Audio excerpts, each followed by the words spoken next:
Good afternoon, all you wild and weirdos and weirdettes out there in wild and weird radio land. It is I, Ron. That is Joe. And that What is up? The UFO over his head.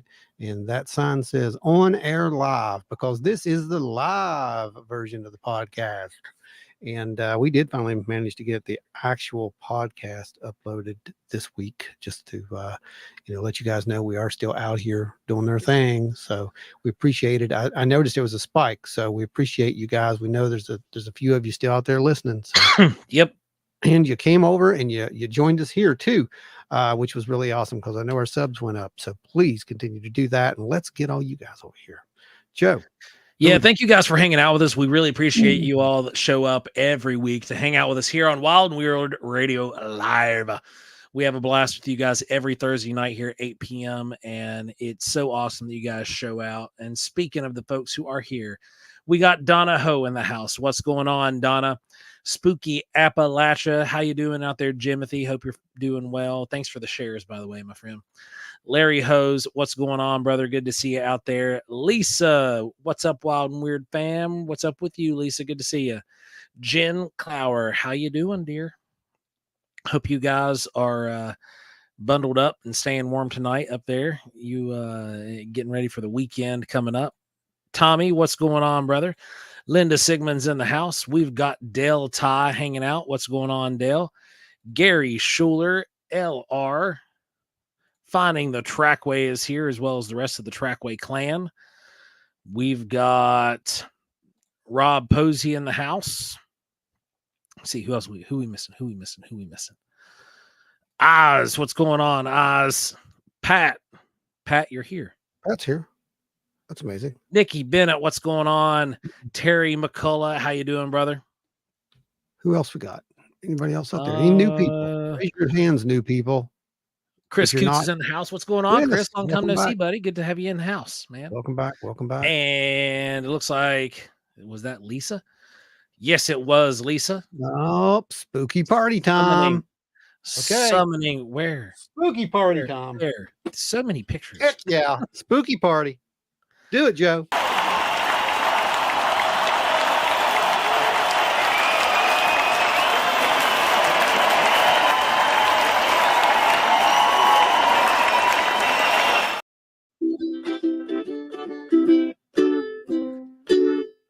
Octopus is in the house.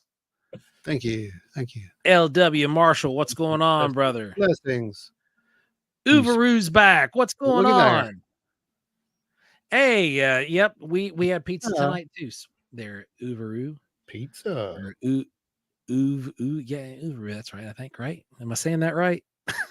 Ada Cox, what's going on, Ada? Good to see you. Who else? John Smirka, Nanu. Right back at you, John. Good seeing you in the house tonight, man. All righty. I do believes we are caught up.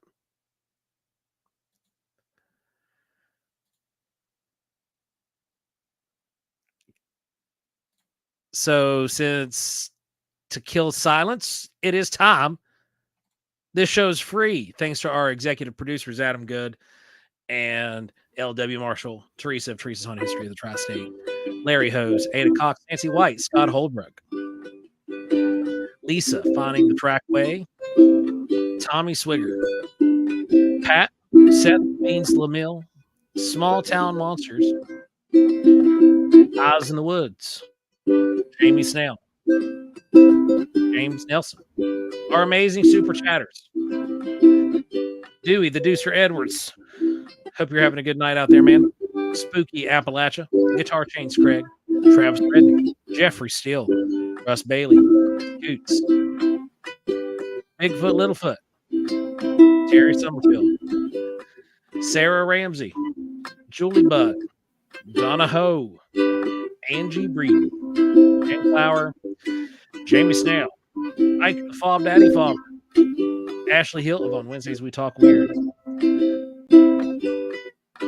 Lotus Flower, Wendy the Pooh Bear. Eventually, I'm going to have the rest of this thing complete. Asher's Creation, Spirit Brothers Paranormal UK, Pat Noble, and Richard Minnick. Thank you guys for joining the family last week. We appreciate your all support and helping keep it free for everybody. Uvaru says there's no way to pronounce it. If you don't want to try, the name is Mary. Friends with Linda Sigmund. All right, but Uvaru works. Mary, it's a challenge now. That works. All right. All right. Everybody's in. You got a little bit of background music there for you to let you read them in. That was good. And yeah, it's what do you got there, Joe? What you got? What you got? Oh, this that is a Liquid IV. I thought that's what I was recognizing from that. Keeping my throat yeah, moisturized. That's good stuff. That's good stuff right there. All right. Well, what happened since last week? What's the news? What's been going on? Oh boy. There's been some weird pictures in both Sasquatchlandia and UFO world. Okay, yeah. There has been today actually my world was shattered. Absolutely unequivocally shattered. Because the folks over at NOAA and NASA both said that now, after new mathematics have been ran, the odds of a cataclysmic asteroid strike are far less than what we once supposed they were. Well, dashing my hopes of Team Big Rock for apparently an unforeseen amount of time now. Well, that's probably good news for the rest of humanity. I mean, it's good that you want everyone to perish in a blazing ball of fire, but apparently everyone else wants to live. So John Lobbin, thanks for joining us. Hopefully I pronounced that last name right. For those of you who like to live and continue to breathe, but are skeptical of the government, please understand that typically when they tell you something, it's usually the opposite. So with that said, big. Let's see. Where? I do not know what happened there. I don't know. That wasn't me. Anyone here if the next comet burned up in the sun? Not yet. What I heard this morning was that this comet currently has the possibility to be as bright as Venus in the night sky. That is confirmed. That is true. Yep.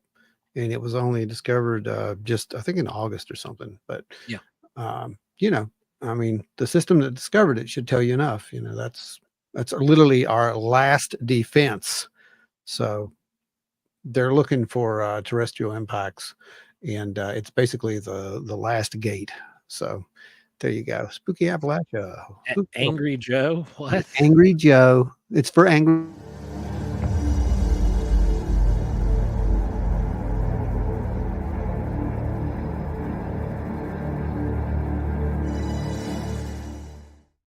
That's awesome. Thank you, Spooky. Thank you, Spooky. That was awesome. Yes. Well, let's kick off the news real quick. Doesn't make you feel safe. Terry says nothing make me feel safer than the government telling me everything is fine. It's fine. It's all fine. It's fine. Anyway.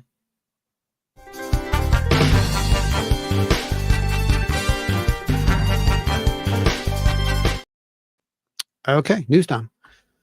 Other than comets and so forth and such impactors and fantastical astrological events, right? Because there have been quite a few of those this year. It's really funny because the year I decided not to buy a telescope is the year that I should have had one. Jamie Snell is here, everyone. Check it out. What's going on, buddy? You are here. That's where you are. Just came through the portal. Welcome.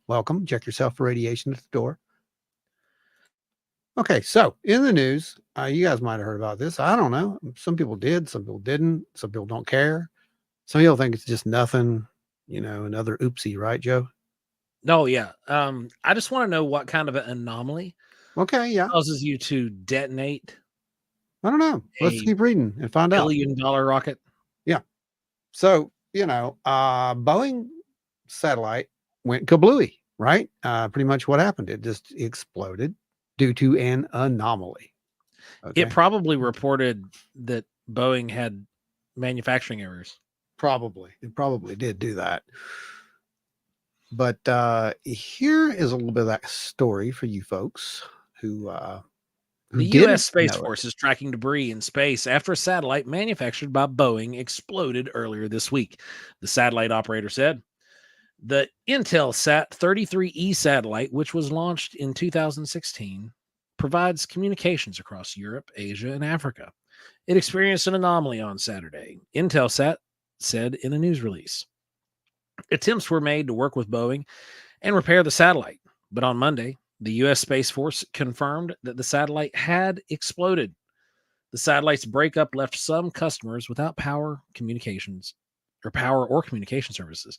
Intelsat said it is working with third-party providers to limit service interruptions and is in communication with customers.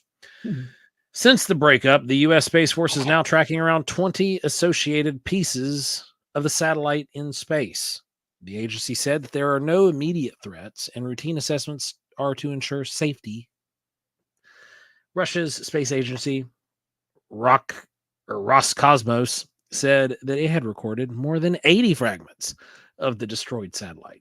Analysis of the piece's trajectory determined that the destruction of the satellite was instantaneous and high energy.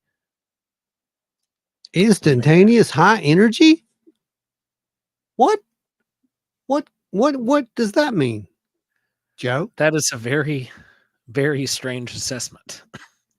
Instantaneous high energy event that took the satellite out. How about that?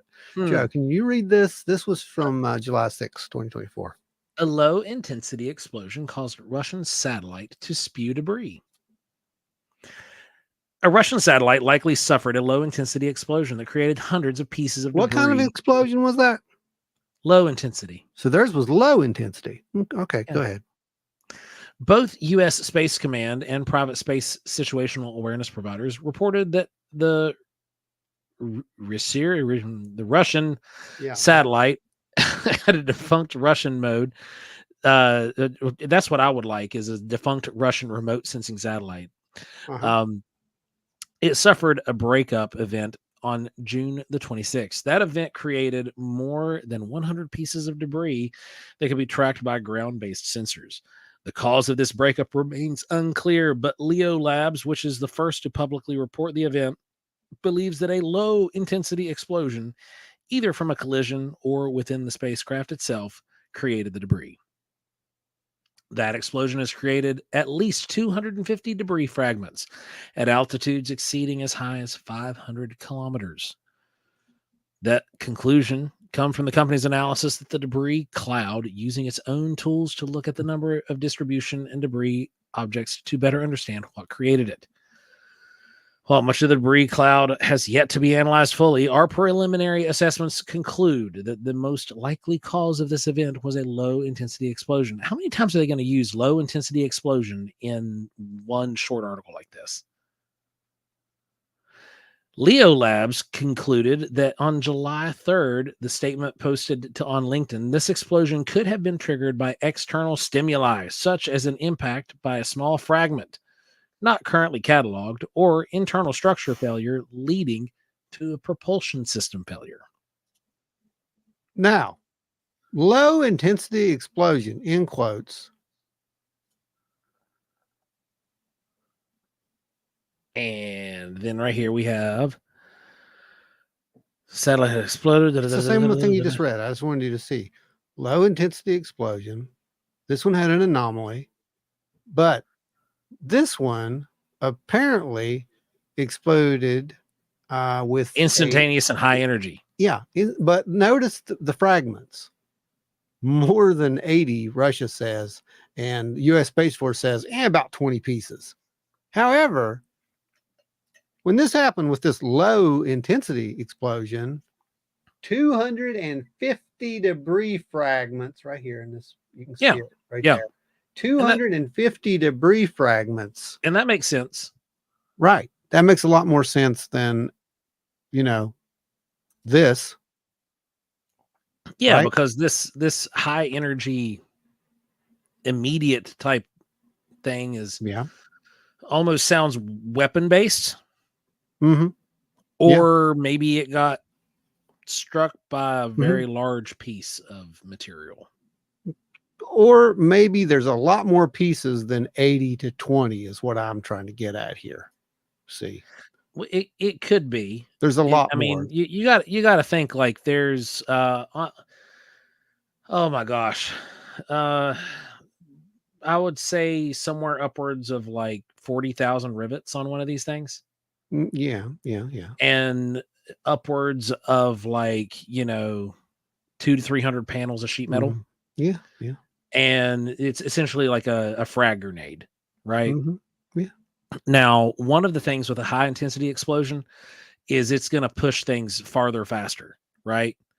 So Okay. a lot of that debris could have been pushed way outside of like danger limits because the way space works, and it pushed a lot of stuff immediately into our atmosphere that would have just burned up, especially with the speed that it was coming in Oh, at. I don't know. I haven't heard of anything about any impacts with this because it's When I said it burned up non-threatening. in the atmosphere is my assumption, because there were a whole lot Mhm. of bolides and bright flashes the other night. Yeah. Those. I don't know. I just find it interesting that only 80 pieces, max here with a high energy explosion, but a low yield, apparently it can blow something into 250 fragments. So very interesting. But more Well, interesting a low than intensity that. explosion would like leave more Mm, debris in a smaller area. So more interesting than that is that this was actually done on purpose in 2021. Now I think you're going to kind of maybe understand where I'm going with this. So Russia blew this, up a big yeah, derelict satellite yes, they did. in an objectively terrible area of space. Hmm. They did. That's true. I remember when this happened, but I thought it was interesting because when I heard this, I'm like, blowing up satellites. I've heard this before somewhere. And this is where I heard it at. This was when they actually decided to blow one of their satellites out of the sky. Yeah, you got to use the Gorilla Tape. The black type really works well. Yeah, it's Um, what I patched my tonneau cover with. right, exactly. That stuff will hold forever, and then they don't have to worry about it. But yeah, this thing actually they did this back in what was it, 2021, November 15th. It was a missile test that they did, and it happened about 300 miles above Earth. It blew up. Space Ghost. Yeah, there you go. That's it. That's it. 300 miles above Earth, and that explosion. It was a 4,850-pound satellite. But what they did actually created a massive ring around the Earth. That's a simulation that was created based upon the data. So when they say that there's a debris cloud up there, they're not talking about just a little poof in the cloud. This is what happens. Yeah, there's a debris field. Mm-hmm. It makes a debris field. Exactly. So they did this back then. And it just makes me wonder even more, about some of these other things that are happening right now. Oh yeah. For example, here's one of the things that's getting ready to take place. Congress plans a UFO hearing for November. We've Yep. known about this one coming up, but November is getting closer and closer, folks. The Yep. hearing is on UAPs, and it's got a ton of bipartisan support. Whistleblower has named an alleged program to reverse engineer UAPs. We all know that Both, program now. yeah, both the House and Senate plan to hold UAP hearings. So it's getting deep again. And I found here's who's going to be leading it, by the way. I'll let you know who's doing this. This is Nancy Mace. Nancy Mace, Yep. You may remember chairman her from the of the last one. Oversight Committee Mm-hmm. That's right. And some of her subcommittee on cybersecurity. That's an odd joint committee to be on. IT and government innovations. But some of the responses that she gave during this little interview were just hilarious. I want whistleblowers to feel like they can come forward. I want people to feel protected. Every American deserves the right to know how their tax dollars are being spent and what's being spent on. And if it's no big deal, why hide it? Well, I think she asks a valid question. I think that's a very good question. And yeah, I mean, why hide it, right? What could possibly be hiding in the background? I don't know. I don't know. Angelians probably swept their space laser swords and That's what I'm converted thinking. attack That's what I'm straight through the thinking. satellite, Yep. just like on Gundam Wing. Yeah, the alien angels. That's right. But she had another quote that was very interesting, and you may want to censor this one because this was the only Ooh, one I could put up. The other one was even better than this. She's not happy. That's what it comes down to. This lady is very much not happy, and I'm happy that she's not happy. I go to these skiffs. I'll go in for a briefing in a classified setting, and well, we can't tell you because I'm not read in on it. I don't know the name of the program. I'm not read in on it. Mace tells Ascapole. How the blip are we supposed to know how much money is being spent on it and where it's being spent? This is BS. And that's all I have to say. I don't like BS. And that's what we have to deal with a lot up here. That's the reason to have these hearings, get information, have greater transparency, and put the government on the spot at the end of the day. She's not happy, right? Right? There's your little bit of something you can get behind in politics, And I thought I had a crush on Luna. This lady's taking her place now. right? Right? We have hope. We have hope here, I think. I mean, there's a few of them that I are know. actually working to say, look, this is enough. Enough's enough. If it's not a big deal, then let's talk about it at least, you know. She sweared it did. She did more than that. It did. The whole Yeah. article is hilarious. Um, but yeah, I mean, hopefully, I would like to see her lose her crap on the hill and just start screaming at him. That'd be awesome. Brandy says I don't like BS either. There you go. Most people don't. They don't. Octopus, you can rest assured, if you don't catch it live, you can catch the replay that is going to get Mystery Science Theater 3000 treatment, just like the Yeah, last few. yeah. We'll probably manage to grab it and do a whole walkthrough. If all's well that day. I've got one final bit that's in the news, and this is a big one for you folks who are here right now. All you have to do at the end of the show is head over to this very episode and look in the description, and you're going to find the link, and you can The just link. read. Yep, you can read to your heart's content. There's about 8,984 pages there for you to read. People are still going over this right now, but there's a lot of stuff. There's a massive amount of stuff that just dropped, and So when you guys are going to the bathroom yeah, tomorrow on the company dime, yeah, open up this link yeah, and you've got some good throne material. yeah. Got some good stuff there. It's pretty good. You've got a massive amount of basically old UFO related documents that go back. I forget how far they go back, but there's a few older ones in there. You saw some of the pictures I sent you there, Joe. They're Yeah, pretty impressive. pretty And interesting pictures. and what's really neat about them is that some of them seem to contradict some of these debunked cases. It does indeed, doesn't it? Yeah, yeah. So we're actually seeing a little bit of evidence here of an actual constructed cover up at some point. Actual evidence of a cover up. Now, why would they release actual evidence of a cover up this close to that hearing? Right? It What do you think is just going to come out in the hearing? right. So someone's putting, this is a game of chess. LR. Yeah. No, actually, 8,984 pages and 729 gallons of black magic marker ink. they're actually strangely legible, Yeah. which is very, very There's odd. way less redactions than what we've seen Yeah. in the past. Yeah. This is weird. I mean, we've seen released documents before, but there's an overwhelming amount of these things that have been released with a lot of information. Again, because most of them said it was debunked, you know. However, it may not be. Dun dun dun. Da da da. All So right. Spooktacular says, speaking of weird flying thing in the Yeah. Worcester, I saw an interesting blinking light a couple nights ago. Very fast, spaced out, blinks, one every few seconds. Yeah. Yeah. There was something going on there. When was it? It was Tuesday, right? Or Monday? Yeah. Monday. It was Monday night in our area. There was, it was insane. Apparently, someone mistook one of the rhinoid fireballs as a crashing ship, a capsule. I don't know. They had various names, and they had various first responders out there looking for this thing.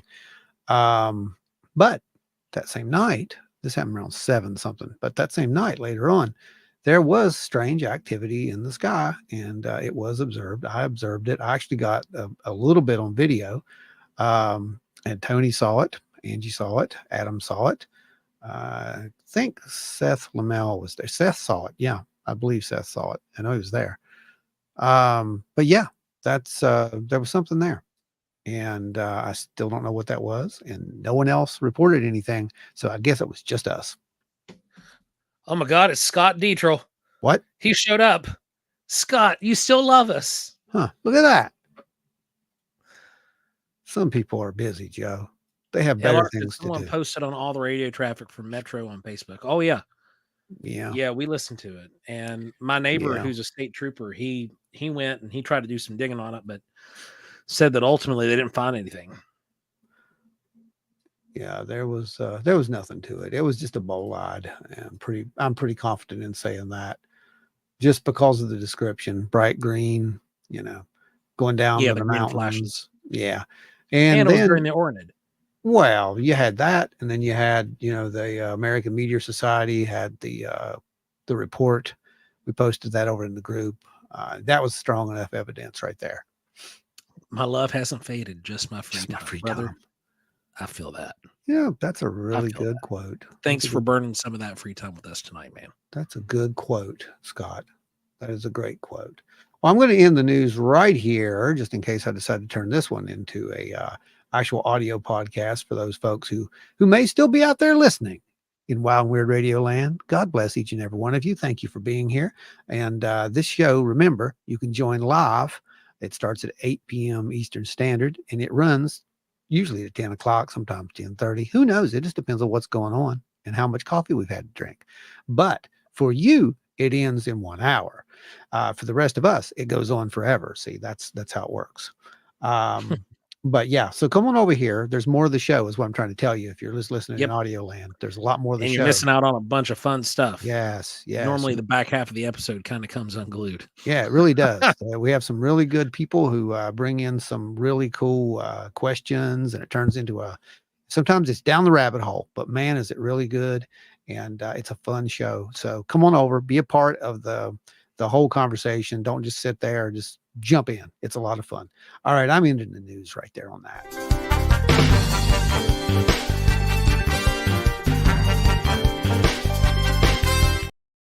All right. Now then, it is that time of year again. We are in spooky season. It is time for another installment of our Spooktacular, and I couldn't think of a better name for it than, because someone brought it up again last week, the whole ghosts in our head thing. That's the whole thing. That's why we're all here, because we have ghosts in our head. Let's see what we have. We have some peoples. We have peoples. All right, peoples. If you've got Richard Minnick, what's up? If you've got any stories to share, please feel free to right now. And we will read those on the air. I've got one here. I've got a little bit of a part of a book I'm going to be reading. And we'll see how it goes. And of course, if you have any questions, we're going to be dealing with those as well.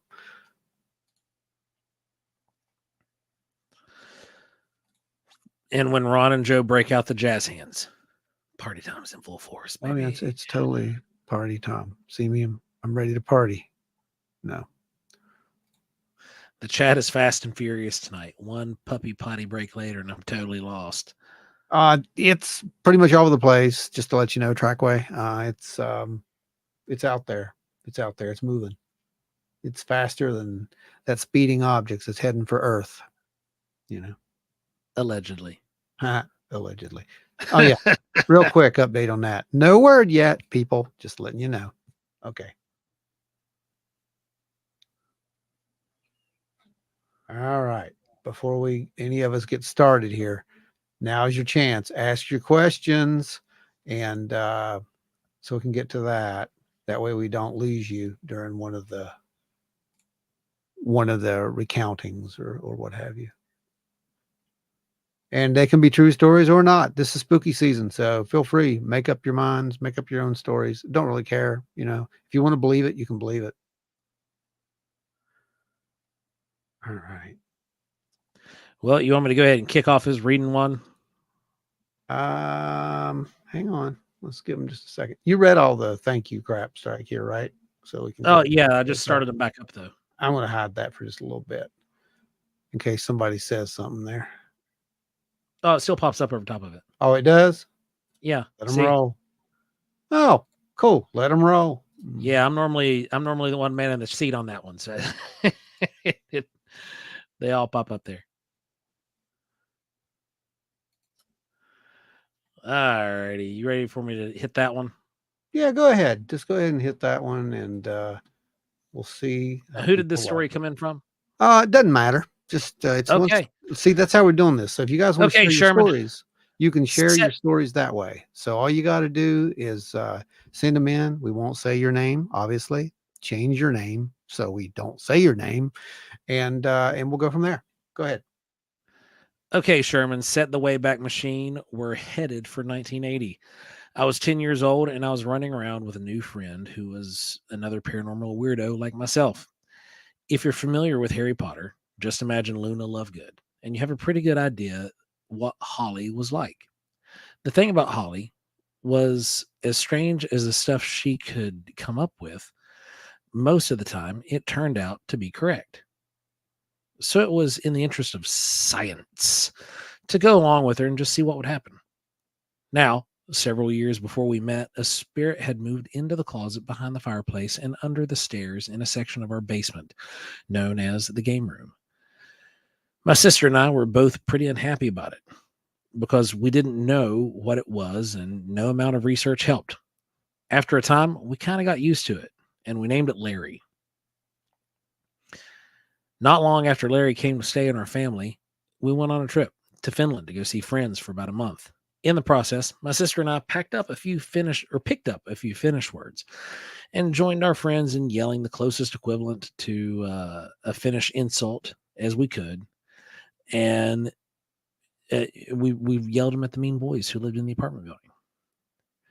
This consisted of telling them that their faces would make us cry like an onion or calling them onion head for short. On the same trip, my father decided that he had to bring back this fine piece of artwork, a ridiculously hideous carved coconut head. Yes. If you've never seen the carved coconut tourist heads, they're hideous and ridiculous. Absolutely. Why my dad needed a carved coconut head from Finland is anyone's guess. Because why not? It's a carved coconut head from Finland. Who in the world would think you would find a carved coconut head in Finland? Not this guy, but if I found a carved coconut head in Finland, guess who's bringing it home? This guy. So, not only did it have to come home with us, it had to be displayed. Of course, my father's taste in interior decoration is legendary. Onion head, named in honor of our war with the mean boys, is about a foot long, entirely dried coconut pod. It is lacquered with a black face coarsely hacked out of it. The face has eyeballs made out of white shells with pale blue irises.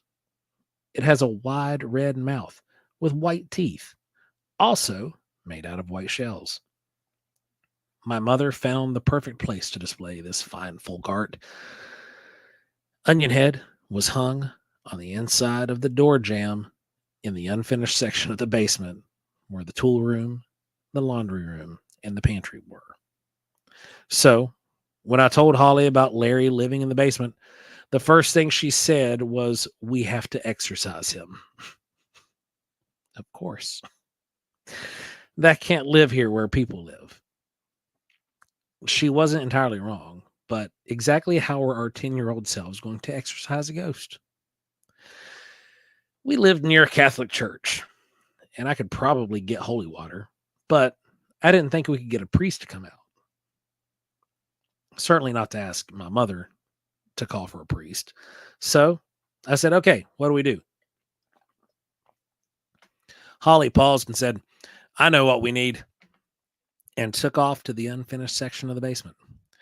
She took my dad's metal flashlight from the tool room, made sure that the batteries were working, then looked around the room. She spotted Onion Head, marched right up, and plucked it off the wall, saying, "This will do. This is perfect," and headed for the game room. I wondered, what the heck is she going to do with a coconut and a flashlight, thinking maybe she had some special way to trap the spirit inside the coconut head? Oh, man. That would be epic. You would have like the coolest Ghostbuster relic ever. It did have a hole carved in it where the coconut juice was drained out. She could cork it somehow, and we could run it outside and throw the coconut somewhere and make the spirit come out. You do realize you're essentially talking about making a coconut genie, right? When we got to the game room, I said, "What are you going to do?" And she said, "Ghosts hate light," and turned on the flashlight. And then she put the flashlight under the carved coconut face's chin, lighting it up like story time around a summer campfire. And she said, "We put this in the closet and it will scare the ghost out." And I became skeptical. It had the novelty of it not being tried before, and I wanted to see what would happen. So, what the heck? I said, "Okay, let's do it." Holly always seemed to know how so much more than me. It just seemed like a good idea at the time. What was the worst that could happen if she was wrong? You have a possessed coconut head. That's what. So we went down the tiny hallway to Larry's door. Now, one way that you know Larry's there is because of the door. There's nothing wrong with it. There's no reason why it opens itself. The lock works perfectly fine. The door is just seated correctly. It's hung correctly, but for some strange reason, it'll just open and close itself. It's not the only door that Larry does this to, but this is Larry's personal room, and this is his way of letting you know he's there. In this particular day, the door was slightly open, as usual, letting us know that Larry was present and not opposed to our interactions. So I opened the door, and Holly leaned past me into the closet with a scary illuminated head. She showed this unholy lantern to all the corners of the room, and nothing happened. We waited, listening, still nothing. Holly declared that he must have known we were coming and fled the room. We stepped back and went to close the door. As I swung the door forward, the doorknob was ripped from my hand, and the door swung forward and slammed shut with a terrifying window shaking crash, which, of course, led Holly and I to shriek loudly and run away. Obviously, exorcism by coconut does not work.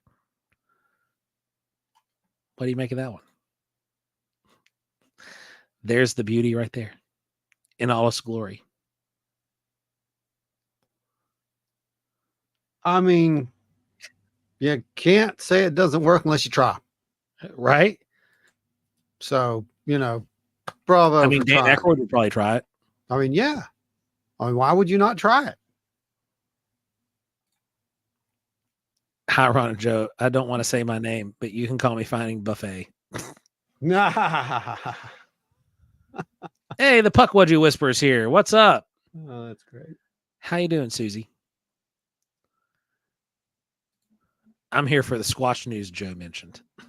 It was just some pictures. That Squatch news you got, Joe. It was some pictures that were really Are they real? semi sketchy. Or are they really not real?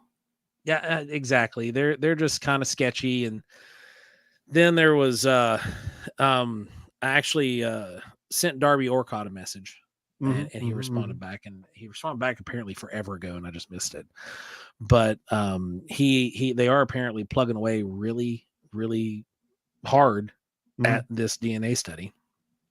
And said that he's working on putting together a journal, so that way they can release this stuff over time, intermittently. So be on the lookout for some of that coming from Darby Orcott and North Carolina State University.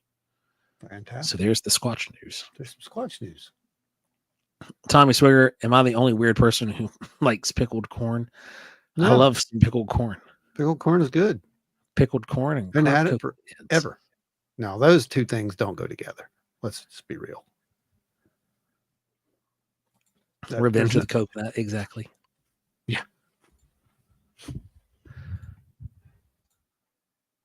Oh, good grief, guys. That was a good one. It was good. Anyone got anything better than that? Weren't there like 8.9 people in the chat with haunted coconut stories one night? Yeah. Yeah, something like that. We all had coconut head stories. Yeah, everybody was coconutting it up for some reason. I don't know where that's that's because of that drink that I still haven't got. Well, no, it wasn't because of the drink. It was because of my flaming coconut story that became the drink that became the sensation of wild and weird carving pumpkins, carving coconuts. Yeah, that's it. You remembered how you want to remember it. But anyway, there was a coconut drink involved. That's all I can remember. It came from somewhere, the flaming coconut. It did, because you were pitching a coconut that was on fire. Yeah. Good times. Good times. Tommy said, now I want Malibu rum. Me too. See what you did? Again? I have all the stuff to make that, by the way, and I made the one iteration, and it was amazing. And now we're working on the final rendition to post up the recipe and photos to you guys. Yeah. Anyway, since it's Halloween time, where's the spookiest spot in West Virginia? Wineberry. No, it's really not. It's not that spooky. It's really not. It's intriguing. It's intriguing. Yeah, it's not spooky. The spookiest place, like I said, that I've ever been to, I'll call it, is there you go, Tommy. The spookiest place I've ever been to, honestly, was the old bread factory. The pretty bad bread factory down here. Yeah. It will not. I don't know that I'll find one spookier than that. I'm not sure that I really have like a spookiest place. Yeah. I mean, they say it's like Droop Mountain and such, I think, on some of the lists, but like I've been to like the majority of the spooky places, and I can't say that I've been like, ooh. Right. Now the bread factory stories, those freak me out. Well, the thing about the bread factory stories is that, back then, it wasn't a ghost hunting place. So it wasn't like it had a reputation or anything like that. People just started seeing stuff, and they knew, some of us were into that stuff. And they're like, by the way, and then, keep it hush hush. And we went in and did our thing. But, today that's, that's a haunted property. How did the coconut get to Finland? By swallow? I would say that it transmogrified. It depends on the airspeed velocity, Terry.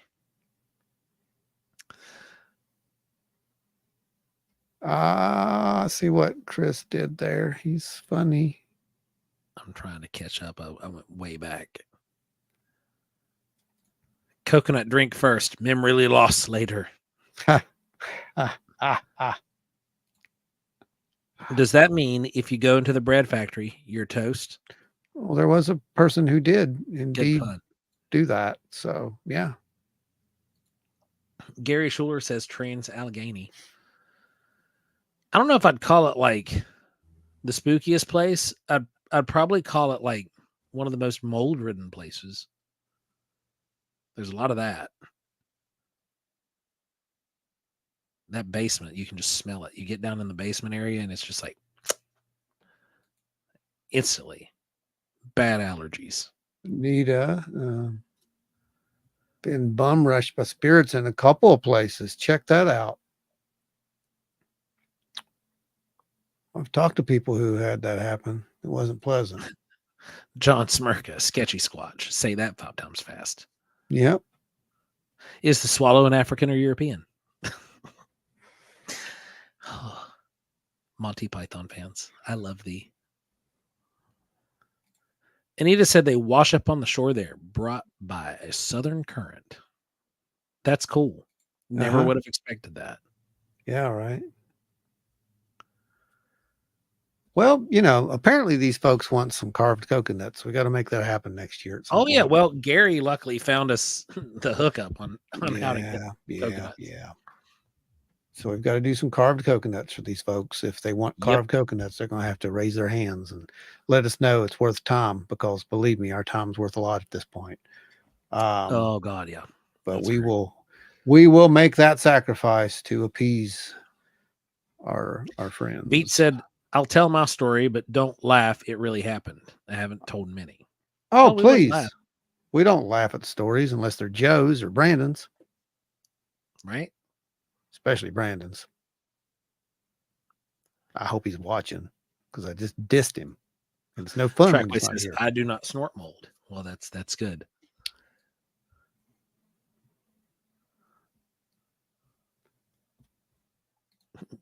Puck Wedgie Whisper says, "I want a ghost in mine, please." Oh, I thought that was a ghost in my head. Sorry. I thought you were wanting a ghost in your head.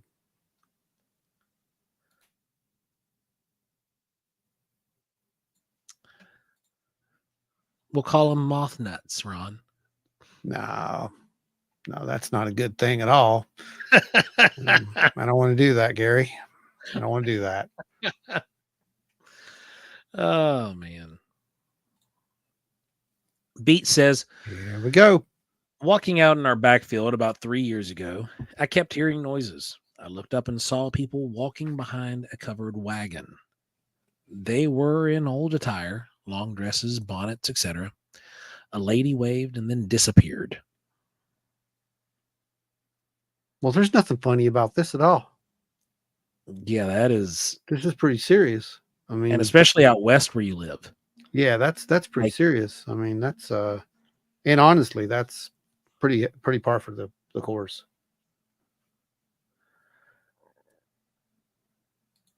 Double the genies in my coconuts. That's how we're going to do it, right, Octo? That's exactly how we're going to do it, right there. Double the genies. You don't know what that means. The horses that are pulling the carts, they don't eat much. They're easy to clean up after. There you go.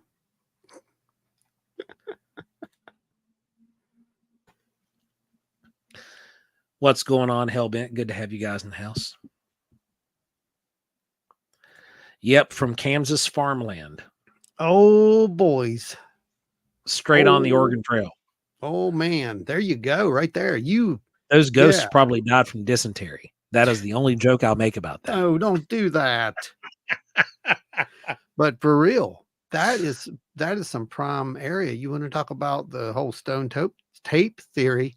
Oh, that is a place. So there's no doubt in my mind that you saw something out there. That's fantastic. Absolutely fantastic. I wouldn't know where to even start as far as it went in a place like that. I'm starting a metal band named Moth, simply pronounced Moth, but the first album will be undoubtedly called Mothballs. This is going to be your Icelandic metal. That's going to be great. Metal band. Yeah.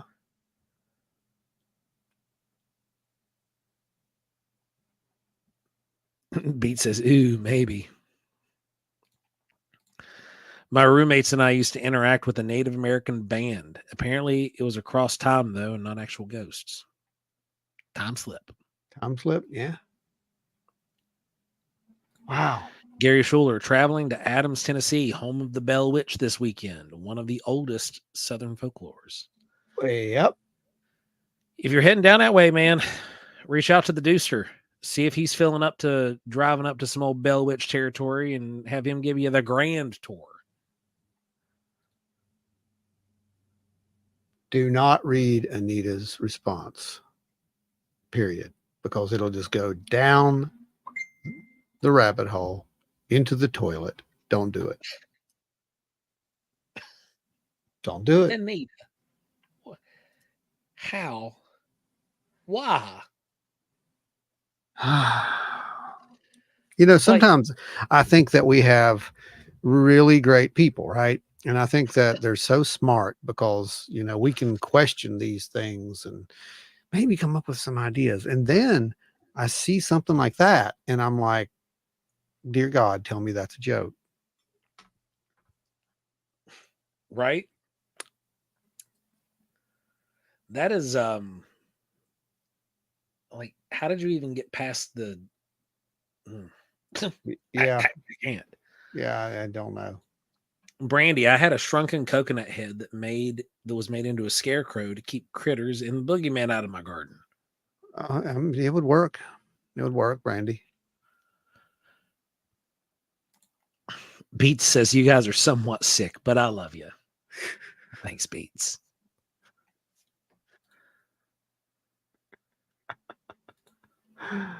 Richard Minnick said my aunt had them everywhere in her house. Nasty things. Absolutely.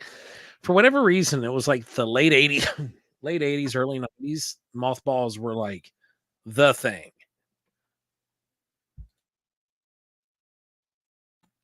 It's like everybody was afraid their clothes were getting eaten by moths. Maybe they were. I don't know. Have been. They may have been. I don't know. Well, I've got a little. Miss Trackway says just once, I assume, right? So I've got a little story I'm going to read you, and this is a test for you hardcore folks because someone's going to recognize where it's from. I'm not going to say where it's from until the end, but this is a test. John Smirka said, now I got to know what mothballs taste like. No, you don't. It's never too late to find out, John. No, you don't. No, don't do it. Back. Don't do that. Don't tell people to do that. That's not good. I didn't tell him to do it. I just said report back. Just don't do it. Don't do it. No. Kids, I'm going to have to put a warning label on this one. We're going to start the next generational craze. Or not. Jen Clara said, Mr. Snell and I have to jump off. Good to have a little time with you all. Good to have some time with you guys too. Y'all have a wonderful rest of your evening. Thank you guys for hanging out with us. Yeah, you guys have fun out there. I don't know what's going on this weekend. I don't know if there's any shows or anything. I can't remember. Tommy said, I had a shadow walker the other night after I got out of my tree stand and started walking back to my truck. I kept hearing crunching leaves right beside me, and I'd stop after a few seconds. Oh, wow. Well, that's interesting. Yeah, that does happen. Oh, I just noticed the time. Joe, for those folks who are listening and not watching, why don't you remind them that they need to be watching and listening, but watching so they can see the last part of the show that they are, they're just getting the beginning of, because they're going to miss the mystery story. Unfortunately. The mystery story.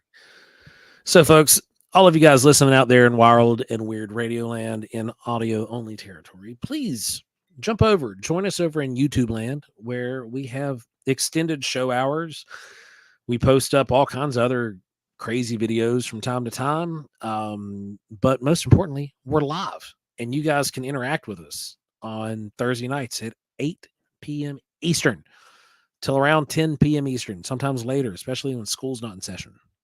I think next week we're going in focus, right? Yeah, next week is in focus. So we're going to be analyzing data that's sent in by you guys, the listeners, and presenting it in video format. So that way everybody can see it. Everybody can have this big roundtable discussion about whatever evidence is being presented. It's hard to do that in audio format. That it just is really difficult. So at least once a month, you could join us. Hey, Teresa. For that. Teresa Fleer. Hey, good to see you. Glad you jumped on with us. But, like Teresa here. Yeah, exactly. She just jumped in, joined us on YouTube. You guys out there in Radio Land could join us weekly as well and get involved in the chat. That's right. We'd appreciate it greatly. You have no idea how much. There's more stories coming through, and you're missing it. You should be here. You should be here right now. So, guys, if you've had a story that you would like to report, or if you've had some kind of an encounter, head over to wildandweirdwv.com. Click on the Report a Sighting tab and fill out the questionnaire. It'll be sent to our email, and we'll respond as promptly as we can. Also, if you want to catch us on other platforms, we're there. It's called Paranormal Horizons, baby.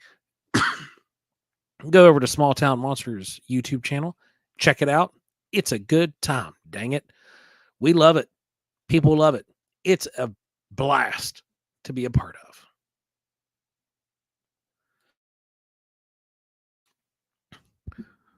So remember, if you're hanging out, just listening, we appreciate you. But you could join us. You could see us, and we could see you. So till then, stay wild and weird. We can't see them. We can only see their words. So that's not. I mean, if they have their face as their profile picture, You clearly don't know who that octopus with is. no friends is right there. He's an octopus. Oh, okay. It's on the internet. Must be true. Right? All right. And the show goes on.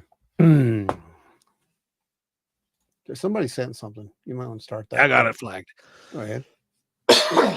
Sorry, guys. And we have another one coming. Incoming. Hang on. Go ahead. And I'm going to catch this one.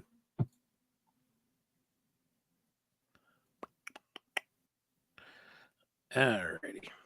I got the two stories tagged. There's Anita's. Okay. Oh, man. Yeah. So, like, I've mostly recovered from last week's nonsense.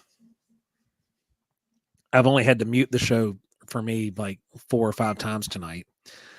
Thank God. Right? Let's see. All right. Terry said, my grandmother used to tell me about things her mother would do. I guess now she would be called a granny witch. She said her father wouldn't let her teach her the old ways. Yeah, probably was. Probably was, man. All right. So I got Granny a witches. got a story that was sent in here. Go ahead and read that. It's from one of you folks out there in the membership in the whatever it's called. I don't know what you guys are in, like a virtual audience. I don't know what that is. Yeah, I'm virtual sure. audience. You guys out there in the Or- virtual audience. Or Yeah. forceful captive audience. Maybe that one. Either way. So anyway, this apparently is a true story. So I'm just go ahead and read it as it was sent. We were doing an investigation in Blairsville at a bridge that led into an old section of town. This had been torn down for wetlands. We got plenty of SLS evidence there. Some reports from the town maintenance guys. It was starting to get pretty late, and we were wrapping things up to go head home when we saw a shadow figure coming out onto the bridge. We approached the bridge to see if we could catch it on video or audio. It started retreating back toward the woods on the opposite side of the bridge. If you looked across the bridge, you could see a couple of bigger trees, one that had fallen and was wedged at an angle. We thought the shadow was gone. Then we realized it was looking out one of those trees. I was about 2/3 of the way across the bridge when I saw a figure that looked like the girl from The Ring peeking over the tree that was knocked down. Yeah, that's a good one. Yep. That's a pretty good one. I like that. That is nightmare fuel. That is. It really is. Some of the evidence that they got later can seem to point to the fact that they were possibly they were witnessing a ghost who had been murdered in the area. So, someone who I guess was murdered in the area that turned into a ghost, I should say, because we don't know what a ghost is. Let's go through that real quick again. They believe that the energy that was in the area was the person who got murdered. There you go. That's better. See what I did there? Good job. I know. Makes it more. Jen said in Mansfield Prison, standing on the 4th tier of the West Range, railing metal rod in the corner of my back. Friends were doing EVPs and had something causing tingling pressure in the back of my head. Oh, wow. Catching on to that. It was between my shoulder blades and lower back. Mm-hmm. Mm-hmm. Yeah, a lot of people get that. Teresa says, love you guys and STM. Well, we love you too. That's awesome. Can't wait to see you guys again. We need to see each other more than once a year. Anita says, okay, so one of the times that I got bum rushed by a ghost, I was hunting and the agent took me to a house and started, or house hunting. And the agent took me to a house and started acting nervous when we got there. So we went in and he said, I'll let you look around and I'll be back. And then he took off out the kitchen door as we came in. I wasn't in the house alone for a minute before I felt the anger and chaotic energy.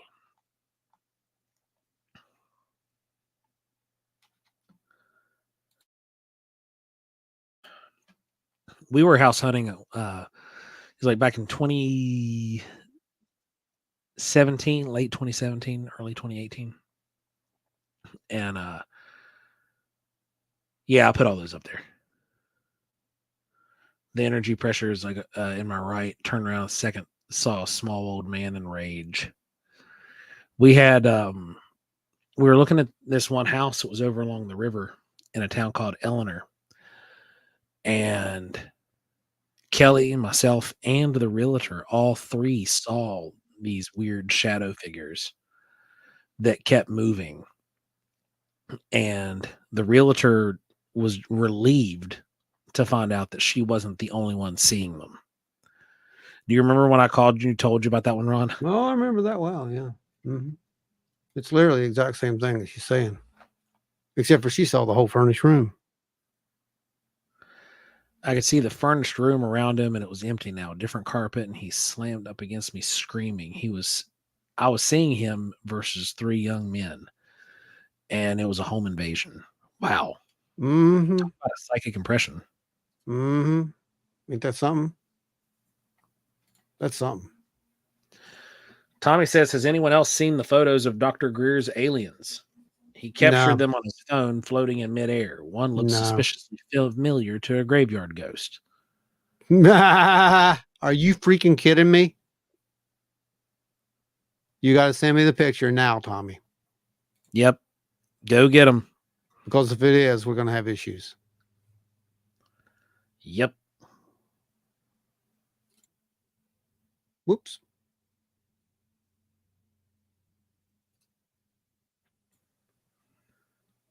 There it is. I knew they thought he had money or something. They broke in and killed him, and I pushed the energy away and looked in the bathroom under the cabinet and saw his personal stuff. And that was all I needed. Wow. I walked out to the realtor before I asked him if the man died. He had said, "Are you ready to go?" Right. Well, you know, that's a thing.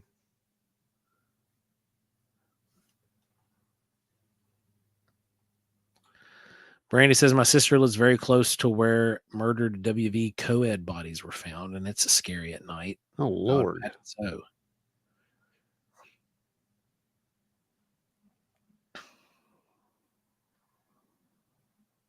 Do we get trackways there?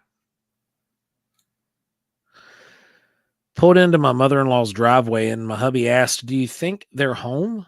I watched a gentleman cross the front enclosed porch and go in the front door. Sure, I just saw your stepdad. Except there was nobody home, and the figure I saw was at least 6 inches shorter than stepdad, but completely solid. Broad daylight. Wow.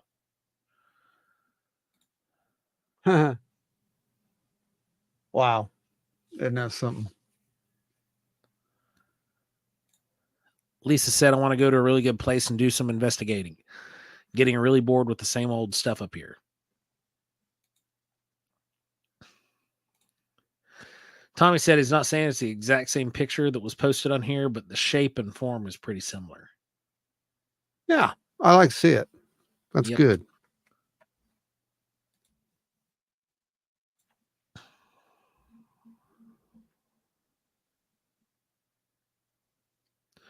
Let's see.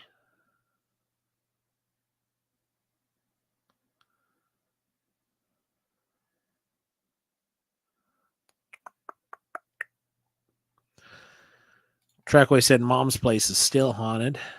And then Miss Trackway said, yeah, Trackway still hear the footsteps and those 5 music boxes firing up all at once. Oh, that's something. That would be interesting That's something. Yeah. because that would be telekinetic power for a music box. Yeah, that is something.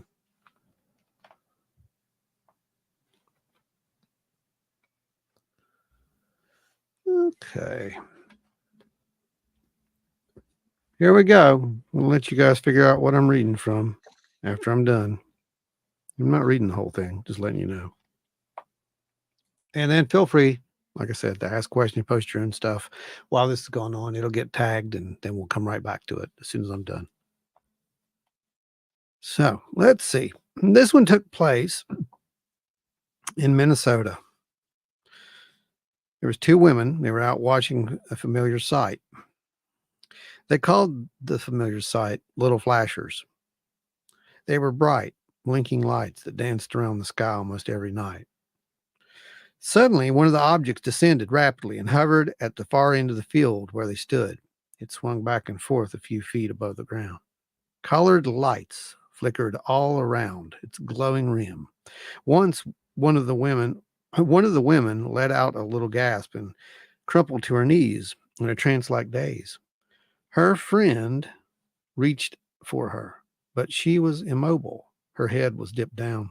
A strange voice, stilted and metallic, came sporadically and spasmodically from her lips. What is your time cycle? The voice asked. Miss Butler recovered from her surprise and tried to explain how we measured minutes, hours, and days, what constitutes a day and what constitutes a night. The voice continued. A day is approximately 12 hours long, and a night is 12 hours long. She replied, there were a few more innocuous questions, and then the other woman came out of the trance. Boy, am I glad that's over, she remarked.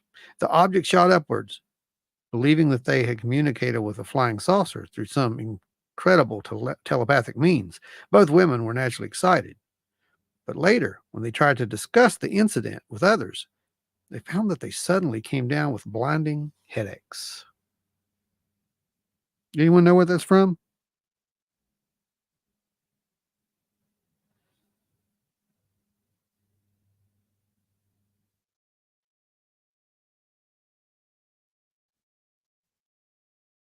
I'll keep going.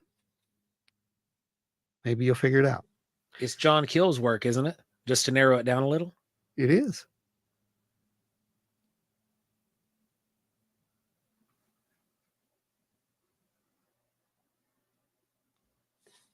Miss Butler wrote to me after reading one of my magazine articles. I immediately called her and spoke to her for almost an hour.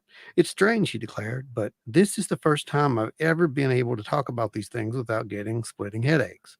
I asked her about all the weird and seemingly silly questions, and she had all the right answers. She had been having unusual telephone problems and had also been receiving strange voices on her CB radio. Tell me, she asked, has anyone else ever reported receiving visits from peculiar Air Force officers? I've heard a few stories about them, I said cautiously. Well, last May, 1967, a man came by here. He said he was Major Richard French. He was interested in CBs and in UFOs. He was about 5 feet 9 inches tall, kind of an olive complexion and pointed face. His hair was dark, very long, too long for an Air Force officer, we thought. He spoke perfect English. He was well educated. This man was dressed in a gray suit, white shirt, black tie. Everything he was wearing was brand new. He drove a white Mustang, and her husband copied down the license plate number, had it checked out later. It proved to be a rented car from Minneapolis. He said his stomach was bothering him. I told him that what he needed was some Jello. He said if it kept bothering him, he would come back for some. Early the next morning, Major French drove up to the butler's house again. His stomach was still troubling him. So Mrs. Butler sat him down at the kitchen table, slid him a bowl of Jello in front of him. Did you ever hear of anyone trying to drink Jello? She asked me. Well, that's what he did. He acted like he had never seen any before. He picked the bowl up and tried to drink it. I had to show him how to eat it with a spoon. Major French visited also any of her friends, and it is something of a mystery why he singled out the Butlers. Later, she said, this same man turned up in Forest City, Iowa, and dropped in on some close friends of the Butlers there as well. Sound like anything you've heard? Allegedly.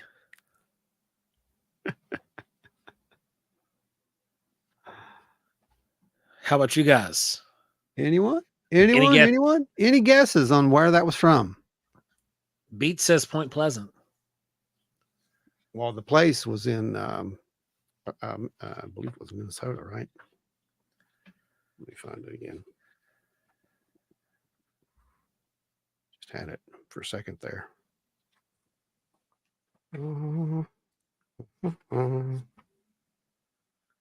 Beat says, yeah, I heard that before about the guys who could not drink the Jello.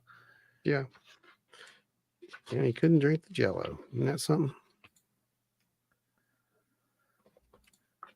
John Smirka said injured cold. No. Beat says, yeah, MIB. It was totally MIB. Yeah. Yeah. And the fact that you don't know where it's from is the reason that we're doing Paranormal Horizons.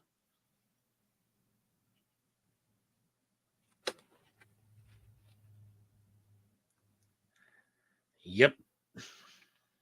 Right there. If you have not read it, I'm begging you, if you're interested in the least bit in the phenomena, in going deeper with the phenomena, in understanding or trying to understand, this is just going to give you a little bit. I mean, let's be real. His views changed over the years, as they should. You should, as an investigator. Your data should point you in the directions. At this point, he was trying to grapple and try to understand some of what is going on today. And he's in the same place with it, basically. Yeah. But if you have the least bit of interest in orbs, in energies, in these things, these non-human intelligences, the things that we've bumped into at this point, read the book. It'll help you kind of start putting two and two together and realize, wait a minute, this is not new. This has been going on for literally ever. The book is called Operation Trojan Horse by John Keel. It really, really just made so many people angry when he published that book, because he literally just destroys the extraterrestrial hypothesis because it fit the way that he was thinking. It doesn't have to fit to destroy the extraterrestrial hypothesis, by the way. It just has to give you a little bit of insight into some of the ideas that he had. And then you can look at the data and make up your own mind at that point, because some of this stuff, man, was ahead of his time. So while you're reading, Trackway said, Pops saw a man enter the bedroom when they first moved in. Mom said she just saw a giant shadow, like what I saw in the woods. Mm-hmm. Anita said, the one that bum rushed me at the funeral home came up from the morgue stairs and went through both of us. We both got dizzy and almost fell backwards and went through BRB. As it went through. So as it went through them, they felt dizzy, which is kind of wow. Teresa Flair says that they're getting ready to go to a cabin in Hocking Hills to investigate with the people that were in These Woods Are Haunted. They say they saw several Bigfoots, and this will be at the same cabin. Oh, boy.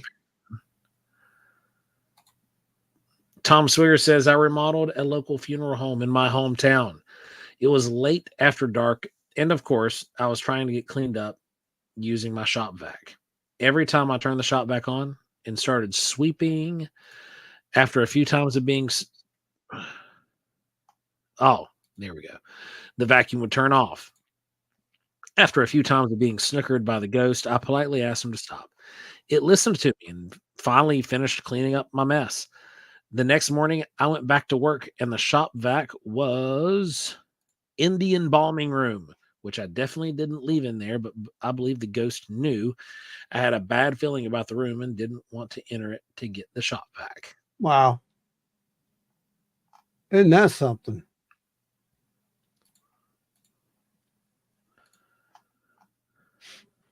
There's a lot of people who thought that was about Indrid Cold. That's funny because, Right?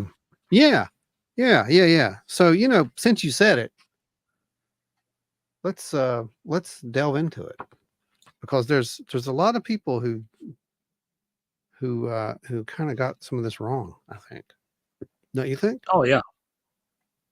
I think so too. I'm just going to find this part. Let's see. He said his name was Cold. He then asked me if I worked for a living, and if I had to. I told him yes, that I was a salesman. He then said that he was a searcher. What a coincidence. He again repeated that I should not be frightened, that he wished me no harm, only happiness. He had a very pleasant smile on his face, and his arms were folded, with his hands tucked under his armpits. He asked me what the lights in the distance were, and although he did not point, I knew the direction about which he was inquiring. I told him it was Parkersburg, a city. He asked me if all the people lived there, and I told him it was a place of business and of trade, and that most of the people lived in the outlying areas or the suburbs. He told me that a place of this kind, where he was from, was called a gathering.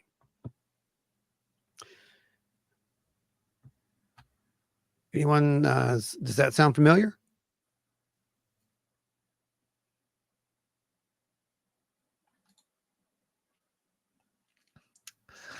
Oh, LR. Oh, we're still going. Don't worry. I'm about to fix that for you. He then said, Mr. Derenberger, look at me. Am I the same as you are? I sleep, breathe, and bleed, even as you do. And although he was not speaking verbally to me, I could well understand every word he was saying. I felt no pain of any kind. My truck was running smoothly. Both my headlights were on, and also the dome light of the truck. After the man stepped from his ship, it rose off the ground and hovered 50 to 100 feet above my truck. During the duration of our conversation, as he walked in front of my truck, I could see him very plainly in the headlights of my truck. He had a very pleasant appearance. He was approximately 5'10" or 11, weighed approximately 180 to 185 pounds. His hair was very dark and thick and combed straight back over his head. He seemed to have a very good tan. He looked normal in every way and was very friendly. I heard radiation gives you a really good tan. And I heard that too. The expression on his face changed at times. Isn't that amazing? It changed at times. Did you catch that by any chance? Mm-hmm. Okay. He then asked me why I was so frightened, and I said that, and then said that his country was not nearly as powerful as ours. He also told me to report this incident to our local officials, and at a later date, he would confirm my story, which he basically did, which was very interesting about this. This is from Visitors from Lanulos. I suggest you go grab this book if you want to know about Indrid Cold, Woody Derenberger, the actual events, or you can tune into a future episode of Paranormal Horizons. Indeed. But anyway, the importance of that is that the Indrid Cold incident gets so much wrong publicity. Yeah. It's not that it doesn't get the publicity. It does. It gets the wrong publicity. You know, everyone thinks that he's this Joker figure, big giant evil grin. Yeah, because the New Jersey grinning man stories, they somehow It's get not. connected to Yeah, Cold. exactly. Just the same way the Indrid Cold gets lumped into the Mothman Mothman. stuff. Exactly. And that was pretty much, the work of Keel, who was grabbing all these, all these data points and putting them in because it was high strangeness. Let's be real. He's right. It was high strangeness. But was it related to Mothman? That probably was not related to Mothman in any way.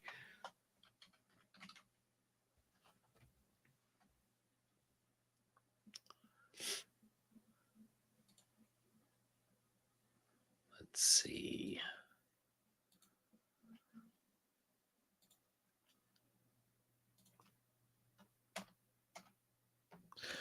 Ooh, that might chop it. Yeah, that's what I was worried about. Hang tight. What? A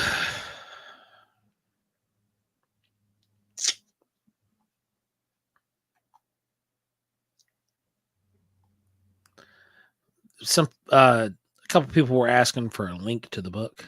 Ah, okay. The book. Yeah, you can get that on Amazon. Did you find the thing for it? I found it, but the link's too long and it's cutting it in half, so I'm trying to find a abbreviated version. Are you guys let me see. I know how to do it. You guys carry on, do your thing. Which one are they wanting, Joe? Visitors from Lanulos. Visitors? If you guys are anywhere near Point, you can just grab it at the Mothman Museum too. Yeah. Jeff has it there. But let actually me find it. I bet their link would be shorter.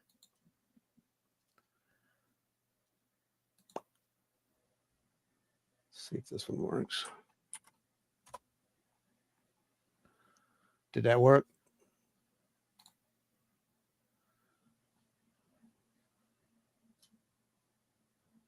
Two zero. Yeah, that's it. 1588 15,820. Yeah, that's it. Just copy that link and that'll take you to the Amazon site there, and you can grab Visitors from Lanulos. And I will find you the other one. That is the only book Jeff doesn't have listed on his website. Is it really? Yep, he has all the other ones listed. Is Operation Trojan Horse on there?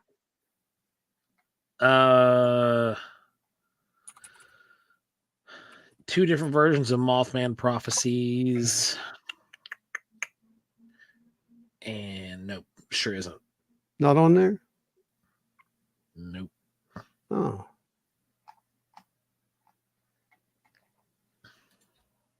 But I don't think, does he have that one at the store? Yeah, that's where I got it.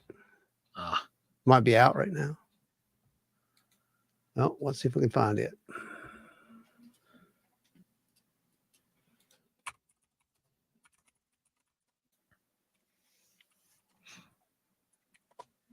Here we go. See, it's totally not the live you thought it was if you never joined in, because this is kind of what we do here. We go down rabbit holes. And okay, here it is. I got it. And here is Operation Trojan Horse. Link for that is up now. There you go, guys. Two fantastic books to add to the collection. Absolutely. Can't stay but a minute. Just wanted to pop on here and spread some love to my wild and weird family. What's going on, Deuster? Dewey. You're doing well, my friend. Multiple blessings really happy to you. You're doing well. Dewey, Gary Schuler is heading down to the Bell Witch area. If you're friends with him on Facebook, shoot him a message and give him some tips on places that he might want to check out.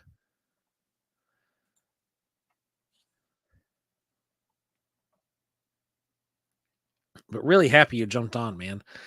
And by the way, Deucer's book, 12 o'clock high noon, is available.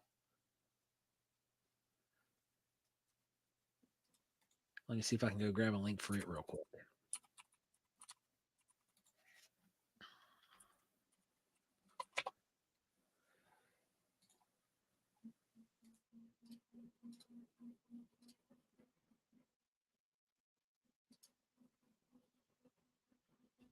Got it?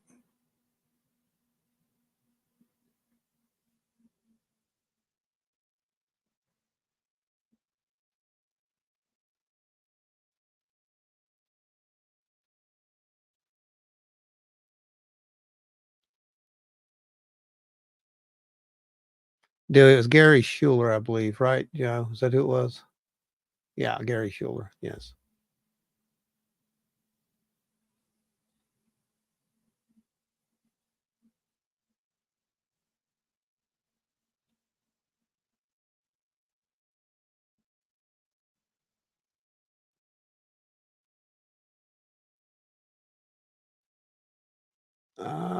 Lisa, what do you think of Beyond Lanulos? Well, here's how I feel about the whole story of Woody Derenberger. Woody Derenberger had an encounter with something. Was it 100% really what he saw? I don't know, because we've kind of proven at this point that these things can pretty much make us see anything, feel like we've visited, anything or any place, Um, is that what it was 100%? I don't know. Do I believe it happened? Yes. And he believes it happened as well. A lot of people think that, he sort of embellished it, made up more to it than there was. Um, but then you have to get to the point of either it's really a short thing. You either believe he had this experience or you don't. I think he had the experience. Now, did Indrid come back and, visit his daughter? I wouldn't know. I unfortunately never got to speak with her one-on-one. Um, I believe Ashley, out of all of us, is the only one who actually got to speak with her one-on-one. And Right? out of our circle, yeah. Yeah, that's what I mean. But I don't know of that many who did. And if I haven't talked to someone one-on-one, I can't speak with them. I can't speak for them, other than I think that there was a genuine encounter. I think that over the years, my interpretation of it has changed multiple times. At first, I was pretty sure that there was a lot of embellishment that went into this. And now I'm thinking it may not have been embellishment. There's maybe genuine memories, but it doesn't mean that they were exactly as remembered. That's the thing, especially when you're dealing again with a phenomenon that has the ability to literally make you see, experience multiple things.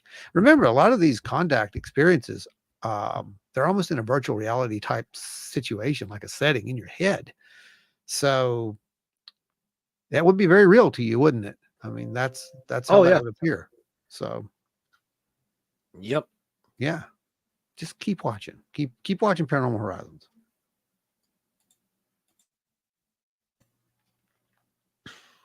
So we got some flagged over here. Wave those Tommy said, "Is there flags. Indian reports of gray Bigfoot being seen in West Virginia?" White, Yes. right?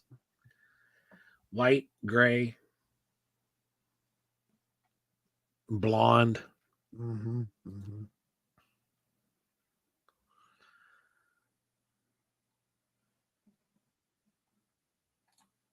Tommy says, "I was out buggy riding the other evening when I looked up a trail, a shortcut in the road, came up over the hill and caught a glimpse of something huge and gray. It was a furry thing, looked like a head, and proof it was gone." Terry McCullough said, "About 4 years ago, I had my first shadow person experience in my home. I told my wife the morning after. Later that evening, my son, who lives next door, said he had seen a shadow the same night." Wow. Wow. Now that's something. But when I go into Amazon and type in the books, It's Trojan Horse. I asked her which one it was. She found a first edition one. oh, I wish I had the first edition. Yeah, I looked at Amazon too, and so did Octopus for, and it's Well, don't look for the first edition of this. That would be a bad idea.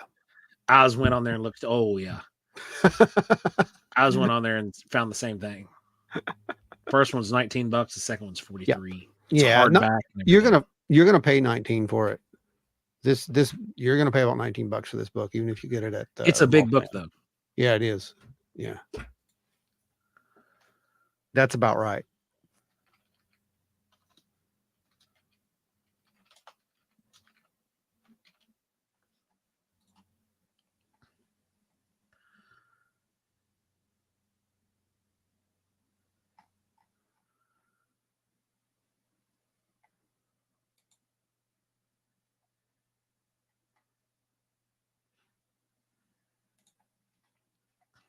Let's see.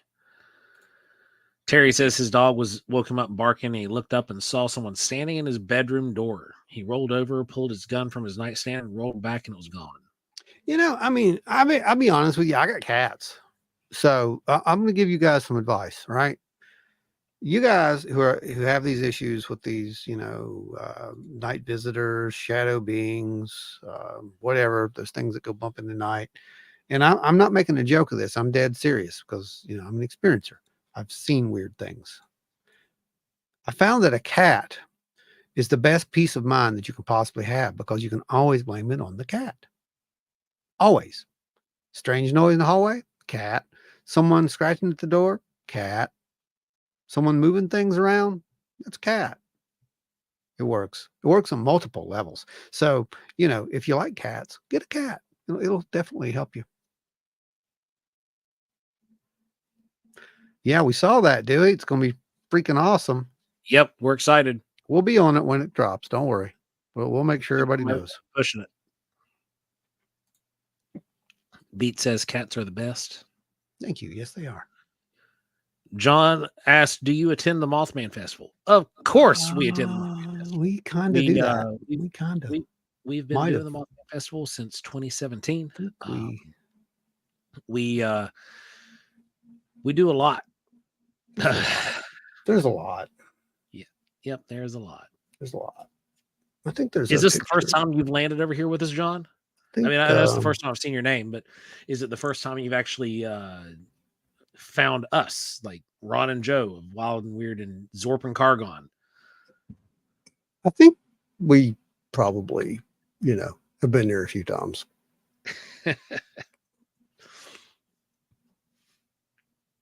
Just a few times.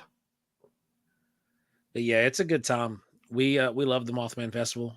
We've been speakers there twice. We hosted a 2-hour workshop at this most recent one. Yeah, that was a blast. If you guys got to see that was a lot of fun. It could have went longer, which was just crazy if you think about it. But yeah, it was awesome. We had a lot of fun with that one. It was pretty awesome to get to come in there and do that. It's a blast. It's one of the best shows in the country. Yeah, there it is. It's it was that. That's what it was. Yeah, it was fun. It was a lot of fun. Yeah, it was fun. But yeah, there we go. Everybody, make sure you're hitting that subscribe button so we can get these numbers up over here. I just like to see the numbers go up. It helps us a lot, actually. There we go. Helps us get out above, a lot of the other things that are going on out there.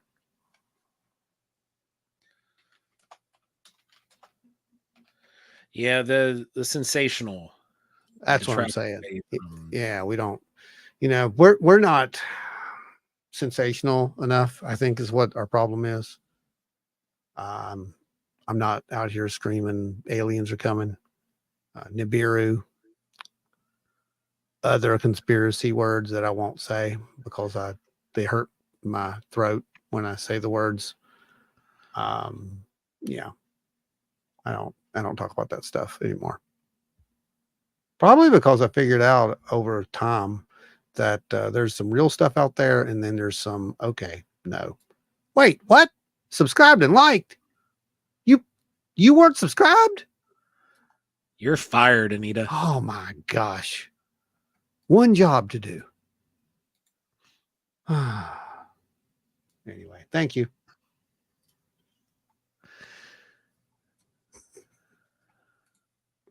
Oh, John, you've got family right across the river from our farm. My wife and I and her family, we've got a farm over in Talcott. Look at that. How about that? So, like, your Alderson is like downtown Alderson, where the oh gosh, the little boat sternwheel restaurant is at. That is 5.5, 6 miles as a crow flies from the farm. Now it's like a 15-minute drive because it's on the byway, but yeah, I love Alderson. Oh, that's pretty cool. Oh, yeah, I know exactly where that's at. Oh, Anita was subscribed, by the way. Oh, she was just letting everyone know by example. Thank you, Anita, for making that's right. Everyone lead know. by example. We're not going to fire you by example, because we always forget to tell people to subscribe anyway. So it might as well be someone else telling them. You know, I've actually been doing a decent job at splashing it today. Well, good. That's what we need to do. That, and we need to put up some more posters and whatnot, I think, and just try to drive it up. That last episode over there on Paranormal Horizons is just still screaming, which is it's broke records for us, and that's awesome. And again, really good questions are coming through there. Very neat, actually. I'm very impressed with the people and their questions. Oz has even subscribed on the burner account. That's awesome. See, that's what I'm talking about. That's what I'm talking. That's dedication. That's dedication right there. That's the kind of dedication. Yeah, that makes this whole thing work. You guys will rock. And for that, that means that, this loyal little bunch of, 30 plus, that's why nobody can usually get into the workshops. Yep. Because you guys, as soon as they get mentioned, you're in there. So yeah, and you're gonna want to keep watching. There'll be 48 announcements. hours. Yep, there'll be announcements coming in the future. Not anytime soon, but they will be coming in the future, and they'll be there. Just watch after New Year's, I would say, is when you're gonna want to keep your eyes peeled. But if you're here with us, you already know. One of the sponsors of the next workshop is our good buddy Danny. He created a bunch of lanyards for us to use at the next show, and or from the next workshop. So you'll get to take home a piece of hand braided cordage from Danny, and they're phenomenal. Yep, good work right there. Really good work. Really good work. So yeah, I think we're going to have some really cool stuff going on. Basically, is what I'm saying. Yeah. And you know what? These guys are reminding me of all these books. It would be really cool if we had an actual central location where we could do that, right? Like we had made one a long time ago, but we took it off the webpage. No, I mean like an actual library. Yeah. Wouldn't it be cool? Like if somebody needed it, they would just mail it back. I mean, it costs money, but it is what it is. But the Netflix, but with books, right? Remember how the Redbox wasn't it? Redbox they used to do that. No, Redbox is where you go get DVDs out of a vending machine. Oh, that's right. We can't do that. We don't have vending machine. You guys are gonna have to donate a lot more if you want that kind of thing. It ain't happening. But it would be cool if we could do something like that at some point in time. Gary's asking, what is the coconut workshop? Oh dear God. That's what lunch break at the next Bigfoot workshop is going to be. You're gonna is carve we're all gonna sit and coconuts. whittle out coconuts. Yeah. You're gonna do the work.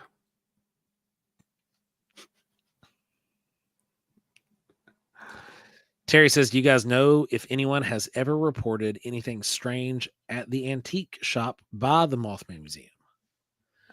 No, I don't know if anyone has.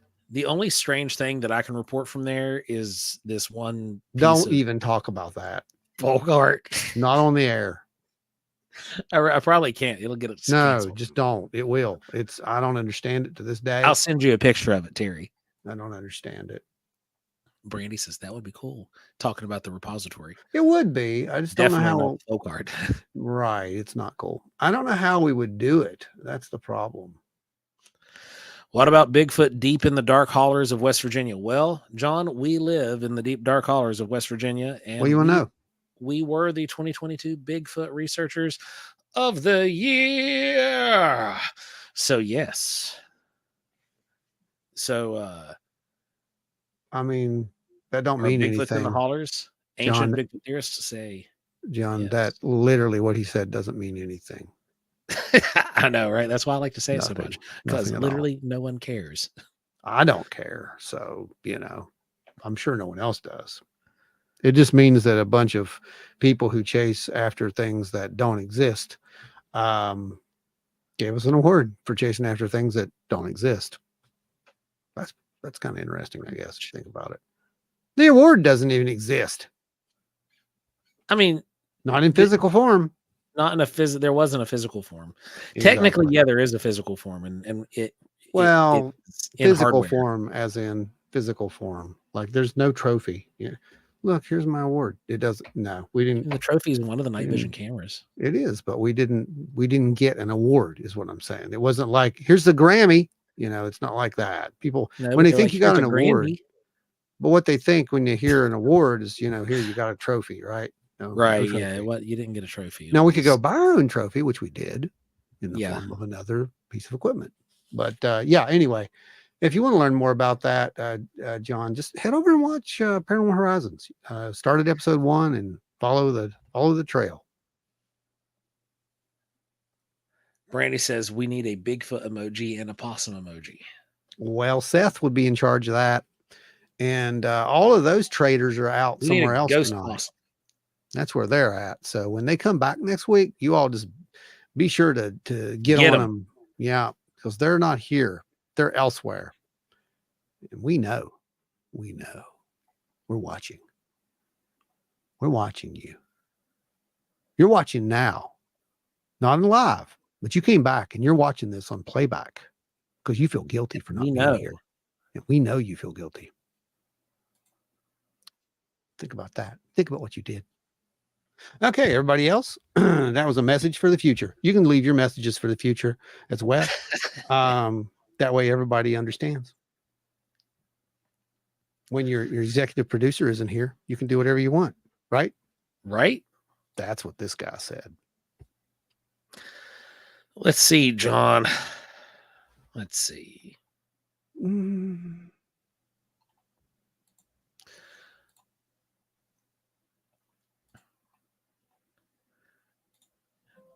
John, here you go. What? Just copy this link and you can go watch one of the first Bigfoot investigations that we did. I didn't know that. The collective. Did you know that when an orb collapses like a star, it becomes a coconut? No, I didn't. I believe it. It's on the internet, though. I'm a believer now. By default, that has to be true, Anita. Right now, we declare it true. And that's how 2024 works, kids. Aha, here we go. Blaze it out there for them. There you go. Make sure we keep that up for just a little bit. Traders. That's what they are. John, there are your 2 good links to start out with, and there's a few others. You guys are awesome chat people. Ron and Joe make me laugh so hard. I do the winky dance. Well, I have never had such a great honor. Even that Bigfoot pseudo award just doesn't even compare to the fact that we make people do the winky dance. Thank you. Thank you for that, Beats. Uh-oh. What? I had an encounter with a ghost possum this week. Also, Seth there's is a here. platypossum tattoo that's in the works. Well, Seth has redeemed himself. He's here. Where are the other traitors at, Seth? I don't see them.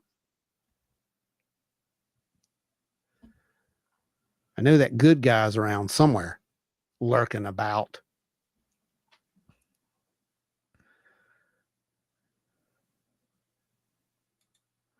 When you wish upon a star, just know a Coco. What?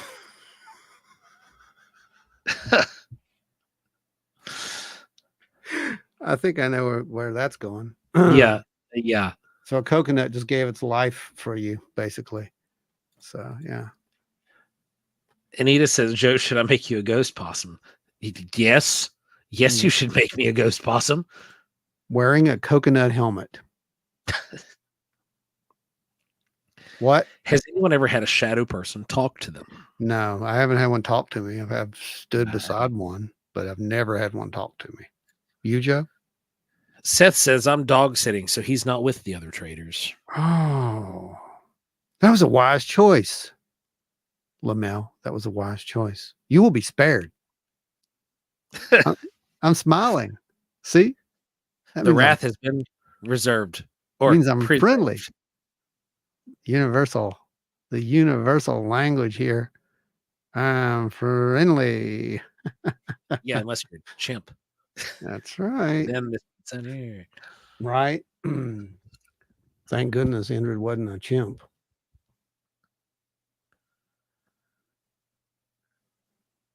What has in? I think they got eated. Well, they could have. They could have. John said, okay, I'll check out the links. If you mentioned the webcasting software you're using, I missed it. We're using StreamYard. That's how we broadcast live. But those were recorded and edited and put together. They're over on YouTube.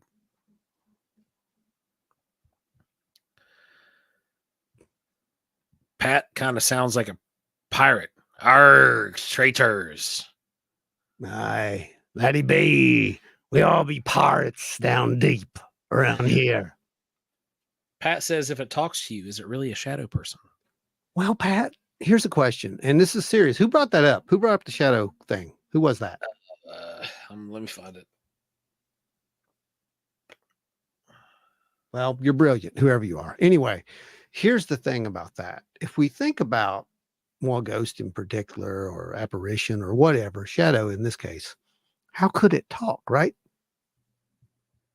There's no physical way that it can talk. Lisa, good, brilliant. There's no way that it can actually talk because it doesn't have the ability to do so, like physical. So are you hearing it or are you hearing it in here? See, that's the thing.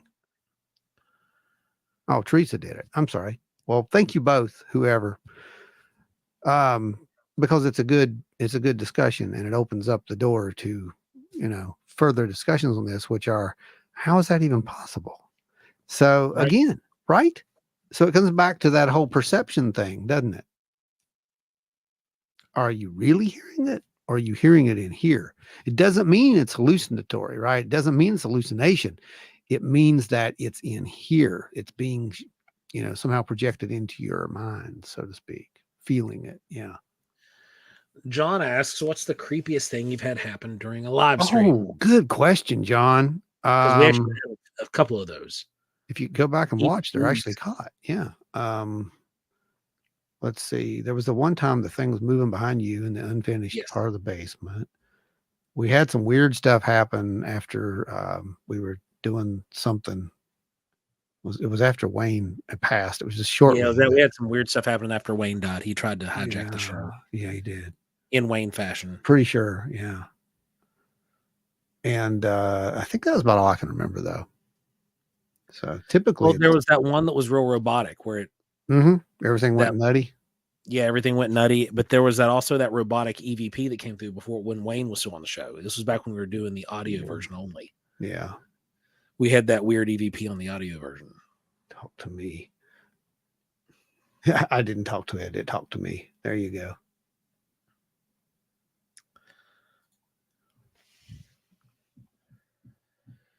Yeah. Yeah. Beat says, I remember something behind both of you once.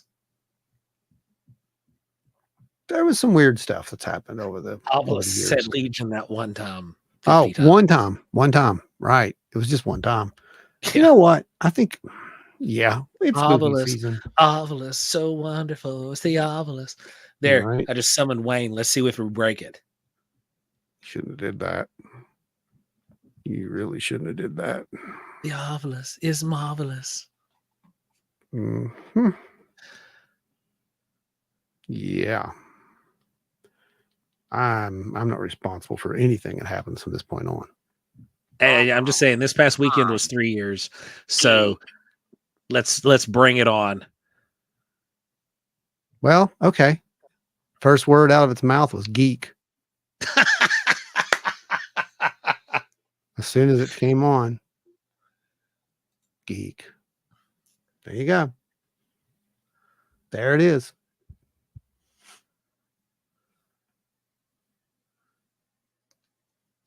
We'll take it.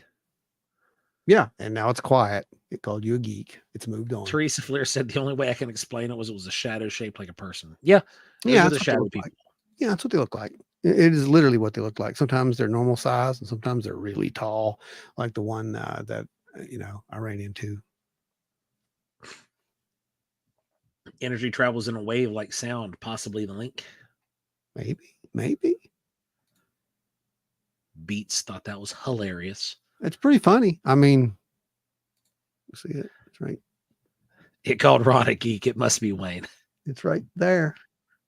See that? And it hasn't said anything since. It hasn't said anything since. That's the most hilarious part of this. Last time November. Yeah. Geek. November geek. Yes. Yourself. Well. Yes, yourself. What was the last one? Yourself. Oh, man. Wheat. I don't know what wheat means, though. Well, that's interesting. People are shades of wheat. They are. Spring. Yep, spring. There you go.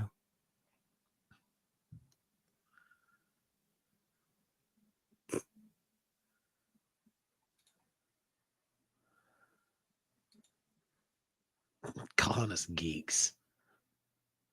Twice. It said geek twice. It's never repeated. It's never said geek before in the history of this thing. And then it's twice. So kids, here's the thing. I don't necessarily believe that these things do anything. Okay. I'll be 100% with you. I think it's a phone. I think it's an app. I think it's, it's made for entertainment, but this thing is scary sometimes. So I don't know. The data is the data. And the data says that it doesn't usually repeat things. And it did. It definitely did. Pat said, yes, the spring wheat of November. All right. Yeah. We shall all geek out at CryptidCon in November. 100. Geek, November geek. Yep. Okay. Beats says, I think it was Wayne. Yeah, you never know. Told what?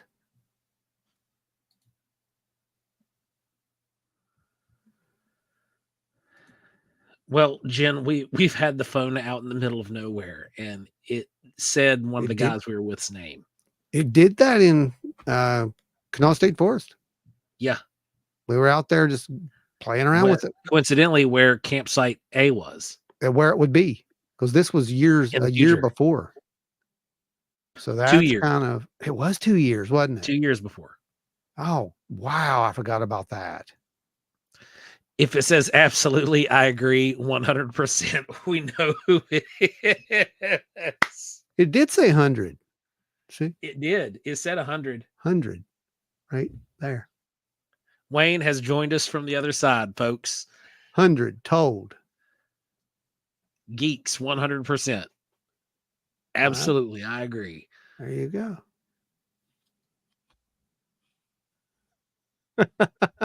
Terry, it's great that you remember that. Yeah, That was a running thing right there. it was. We thought about going back and like scrapping together that saying and using it on a keypad in the future just to bring it out.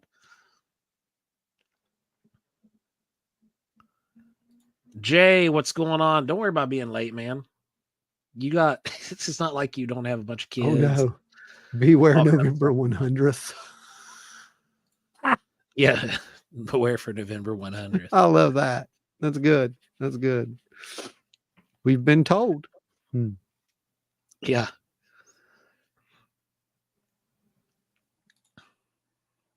That's great.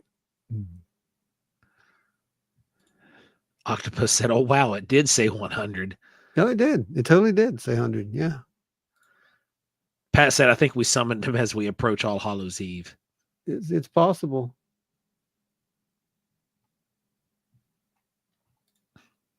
Does that make us Senta geeks? Oh, that's steep. And now it's gone silent Again. Well, that was fun. That was crazy, right? It was really fun. That's crazy. Huh. Telepathy. Oh boy. Come. Telepathy. Come. Where? Where's it coming from? Where shall we come from? Got one right here, Pat. It stays by the desk all the time. Ask it a question that only he can answer.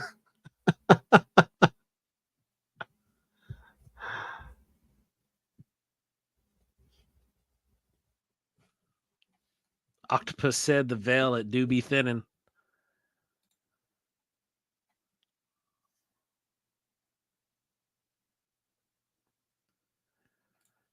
Teresa said, you guys should host a Bigfoot camp out in West Virginia in the spring. We are going to be doing our annual Bigfoot workshops.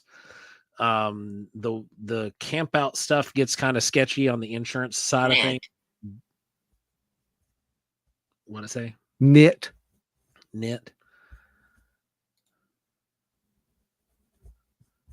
Pat says, where is Bigfoot?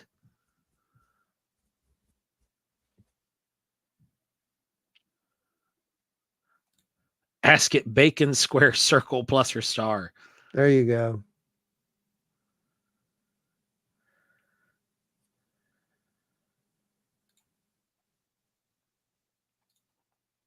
Have both of you explored Thurman? Not together. I went and explored Thurman like whenever I was in college. It's a relic is basically what Thurman is. Ask what the first card is. There you go. Object. It's an object. Duh. Well, now you know. Thank you. The first card is an object. I think that's an answer. Fantastic. Just fantastic. These aren't bad answers. No, they're really not. They're not terrible at all.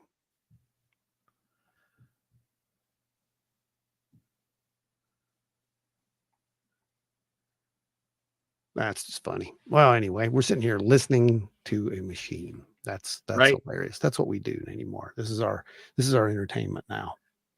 We resorted to this. Anyway. It's because they have to wait for the good stuff, unfortunately. Oh, I know. Like, do you guys, I wish we could just info dump on you guys. All the stuff that you're going to have to wait for the coming months to watch, because we're basically done filming all the episodes except for 1.5. Yeah, about one or two, something like And that. I there think is two. so much craziness There's that two. you guys are going to get to catch. Gary said 100% right. It is an object. Give me the lottery numbers. Yeah. And then it's, off to figure out where it goes from here, because man, there's some really wild stuff, and we got an idea of what we need to do. It's just gonna, like I said, it's gonna come down to funding in the future. So we got to start making some stuff again. Yeah, because this stuff is we've gotten to that point now. not cheap. Yeah, we've gotten to the point now to where we've got big things that need to be brought into play. And yeah, we'll be revisiting Wineberry at some point. Ask it if I should get an Ovnik. Yeah, there you go. Is there a preview reel you can play for the next episode? I did. Let me see if I can find it. I hadn't removed it. It should still be there. I might have removed it. I might have had to for for space. Yeah, we don't get so much space on here. Let me see though. There's a heat. Hey, there's a heat anomaly. There's a preview. Oh, is that it? That might be it. 51. I think that's it. Yeah, here you go. So I'm going to stop as soon as I come over here and noticed it. So, John Keel. Yeah. And the flashlight. Nothing up there. I'm firing 3 shots. All right, we're going to go back out there under the weird tree anomaly. We're going to take the spectrum analyzer with us. We usually get some kind of feedback. It's a feedback. There is nothing logical about flashing a laser at a hillside. Yeah, right. That should make a frequency appear. Watch the movement of this thing. What this unequivocally showed is that you and I will walk directly into a fate trap. There you go. That gives you a little teaser and what's Just coming to up. Satiate your taste buds. Give you an idea where we're going. Oh, look who shows up. Shows up at the right before end. the end. Ovilus, what do you think? You're about to get it now. Complete. Heard that, didn't you? What is that? Complete. Yep. On the next episode, we use thousands of dollars of equipment to talk about demons or talk to demons. Speak of the devil and he will appear. Oh my gosh. On this episode of Paranormal Horizons, the team embarks on a journey to speak to demons using laser beams. It's probably not going to happen, but Right. You never know.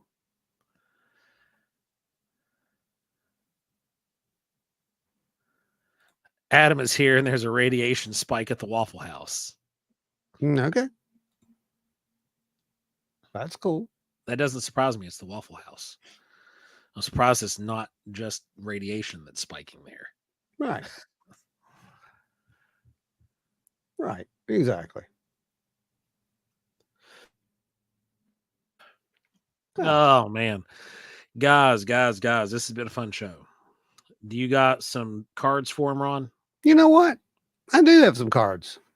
Let's do a run of cards and call it a night. I do have some cards. If you guys Everybody get your guesses in. Get them do a rolling. run? Get them rolling. Get them rolling. do a run. We're going to do one run and just see where you guys end up at tonight. Last week, run number 1 was on fire. Will you strike again? I don't know. Because it's been a trend. It's been a trend. 2 weeks ago, you were off. 3 weeks ago, you were on fire. We're going to see. We're going to see. And here we go.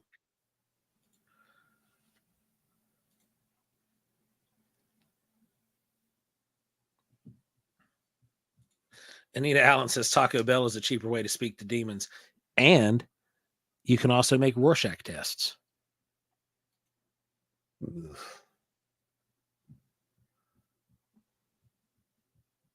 See, we got 28 people sitting in there. Let's see how many.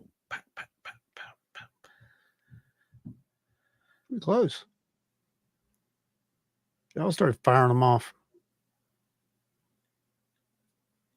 We got 18 of the 28 have guessed. Come on, guys. Come on, a couple more. Get them in Got there. time for a couple more. Come on. You can do it. You can do it.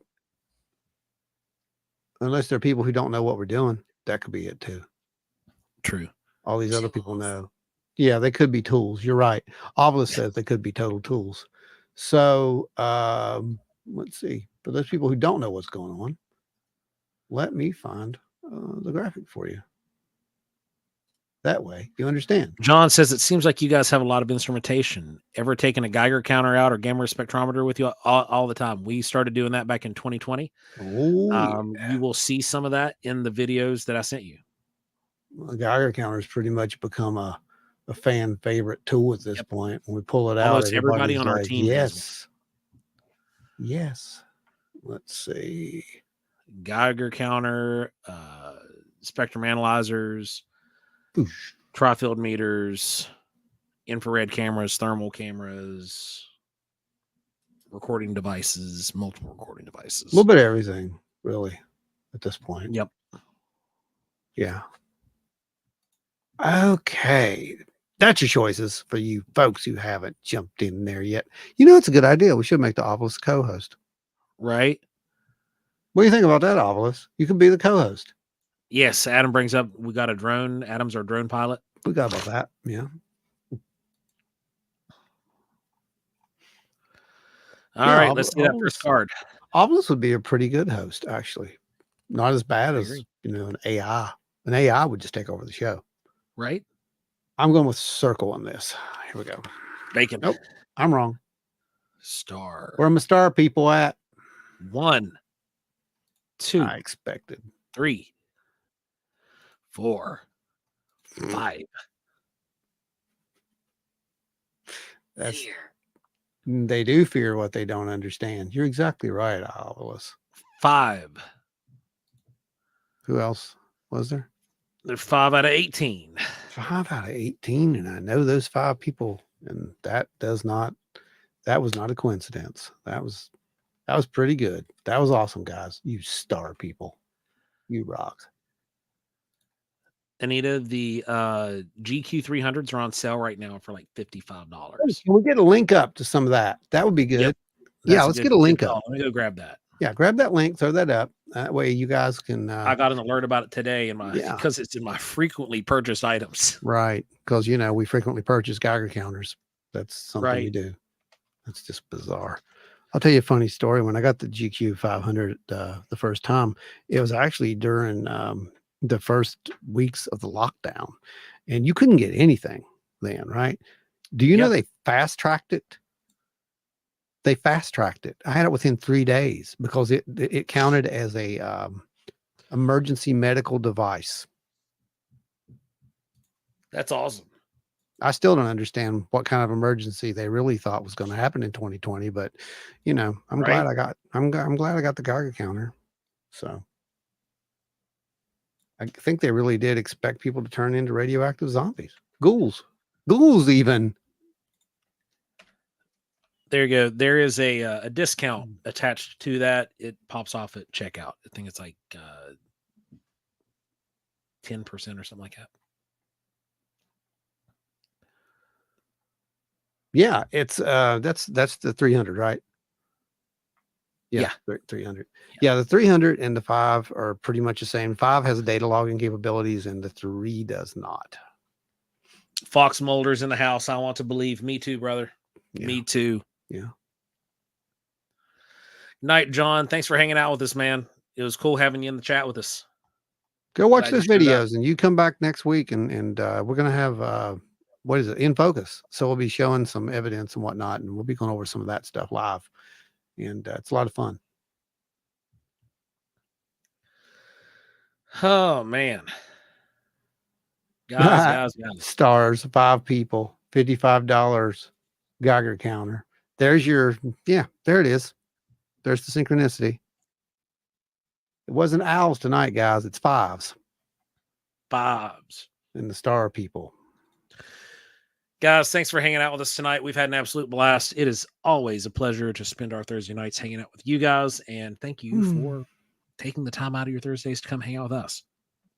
Remember, next week, we are doing the In Focus episode. So if you have any kind of evidence review that you want to submit, we're going to be going over all that stuff next week. Oh, that's the one that Adam just got that we were messing Yes. with out there at Point. Yeah. You'll get to see that thing in operation soon, too. Go ahead. Sorry. Remember, you can catch us over on Paranormal Horizons at Small Town Monsters YouTube channel, and also go back and watch some of our backlog that we've got stored up over on the Wild and Weird WV YouTube.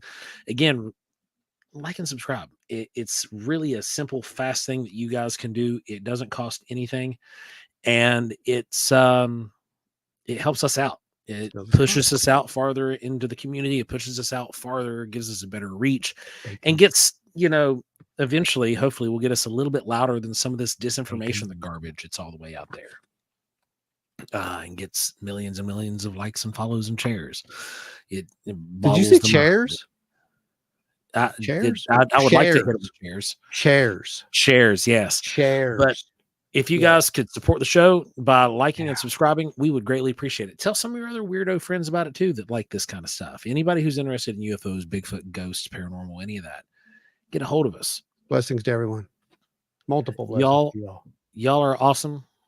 Again, I can't say it enough. Thank you for all the support. Thank you for all the donations you guys put in and put behind us. Someone else heard chairs. Believe in what we're doing. And we will definitely catch you out there next month at CryptidCon. A month from today, actually. We're going to be at CryptidCon in November. And yeah, it's going to be fun. Well, You never know who catch you're you. gonna see. Yeah, we'll probably catch you before that, but here, In person, yeah, that's going to be the first place you'll be able to catch us. if you can catch us, we might be moving around a lot. Exactly. No, I'm known for being very nimble and agile and fast. Well, guys, thank you again. Y'all are great. Remember, if you've had a sighting, head on over to wildandweirdwv.com. You can report that sighting right there on the website, or you can contact us at wildandweirdwv@gmail.com. Or better yet, if you want to go watch some of the other stuff, it's Wild and Weird WV on YouTube. You catching the trend yet? Wild and Weird WV everywhere. Wild there's and Weird WV forever. There's actually a new Wild and Weird WV little page over there. It got updated. You can now submit your stories directly for these little, Wild and Weird stories on here, rather than just accounts. And it's very easy. Just go over there and hit the submission button. Little form. Sweet. Made it all easy for you. See, Fun. it's fun. Well, guys, we'll see you next week right here. Same bat channel. Same no, you bat- can't do that. You can't do that. No, you can't do that. 8 p.m. Eastern, Wild and Weird Radio Live. Stay wild and weird. You can do And that. Remember, we're watching. Are you? Stay wild and Human. weird. Did you hear that? Even better. Human.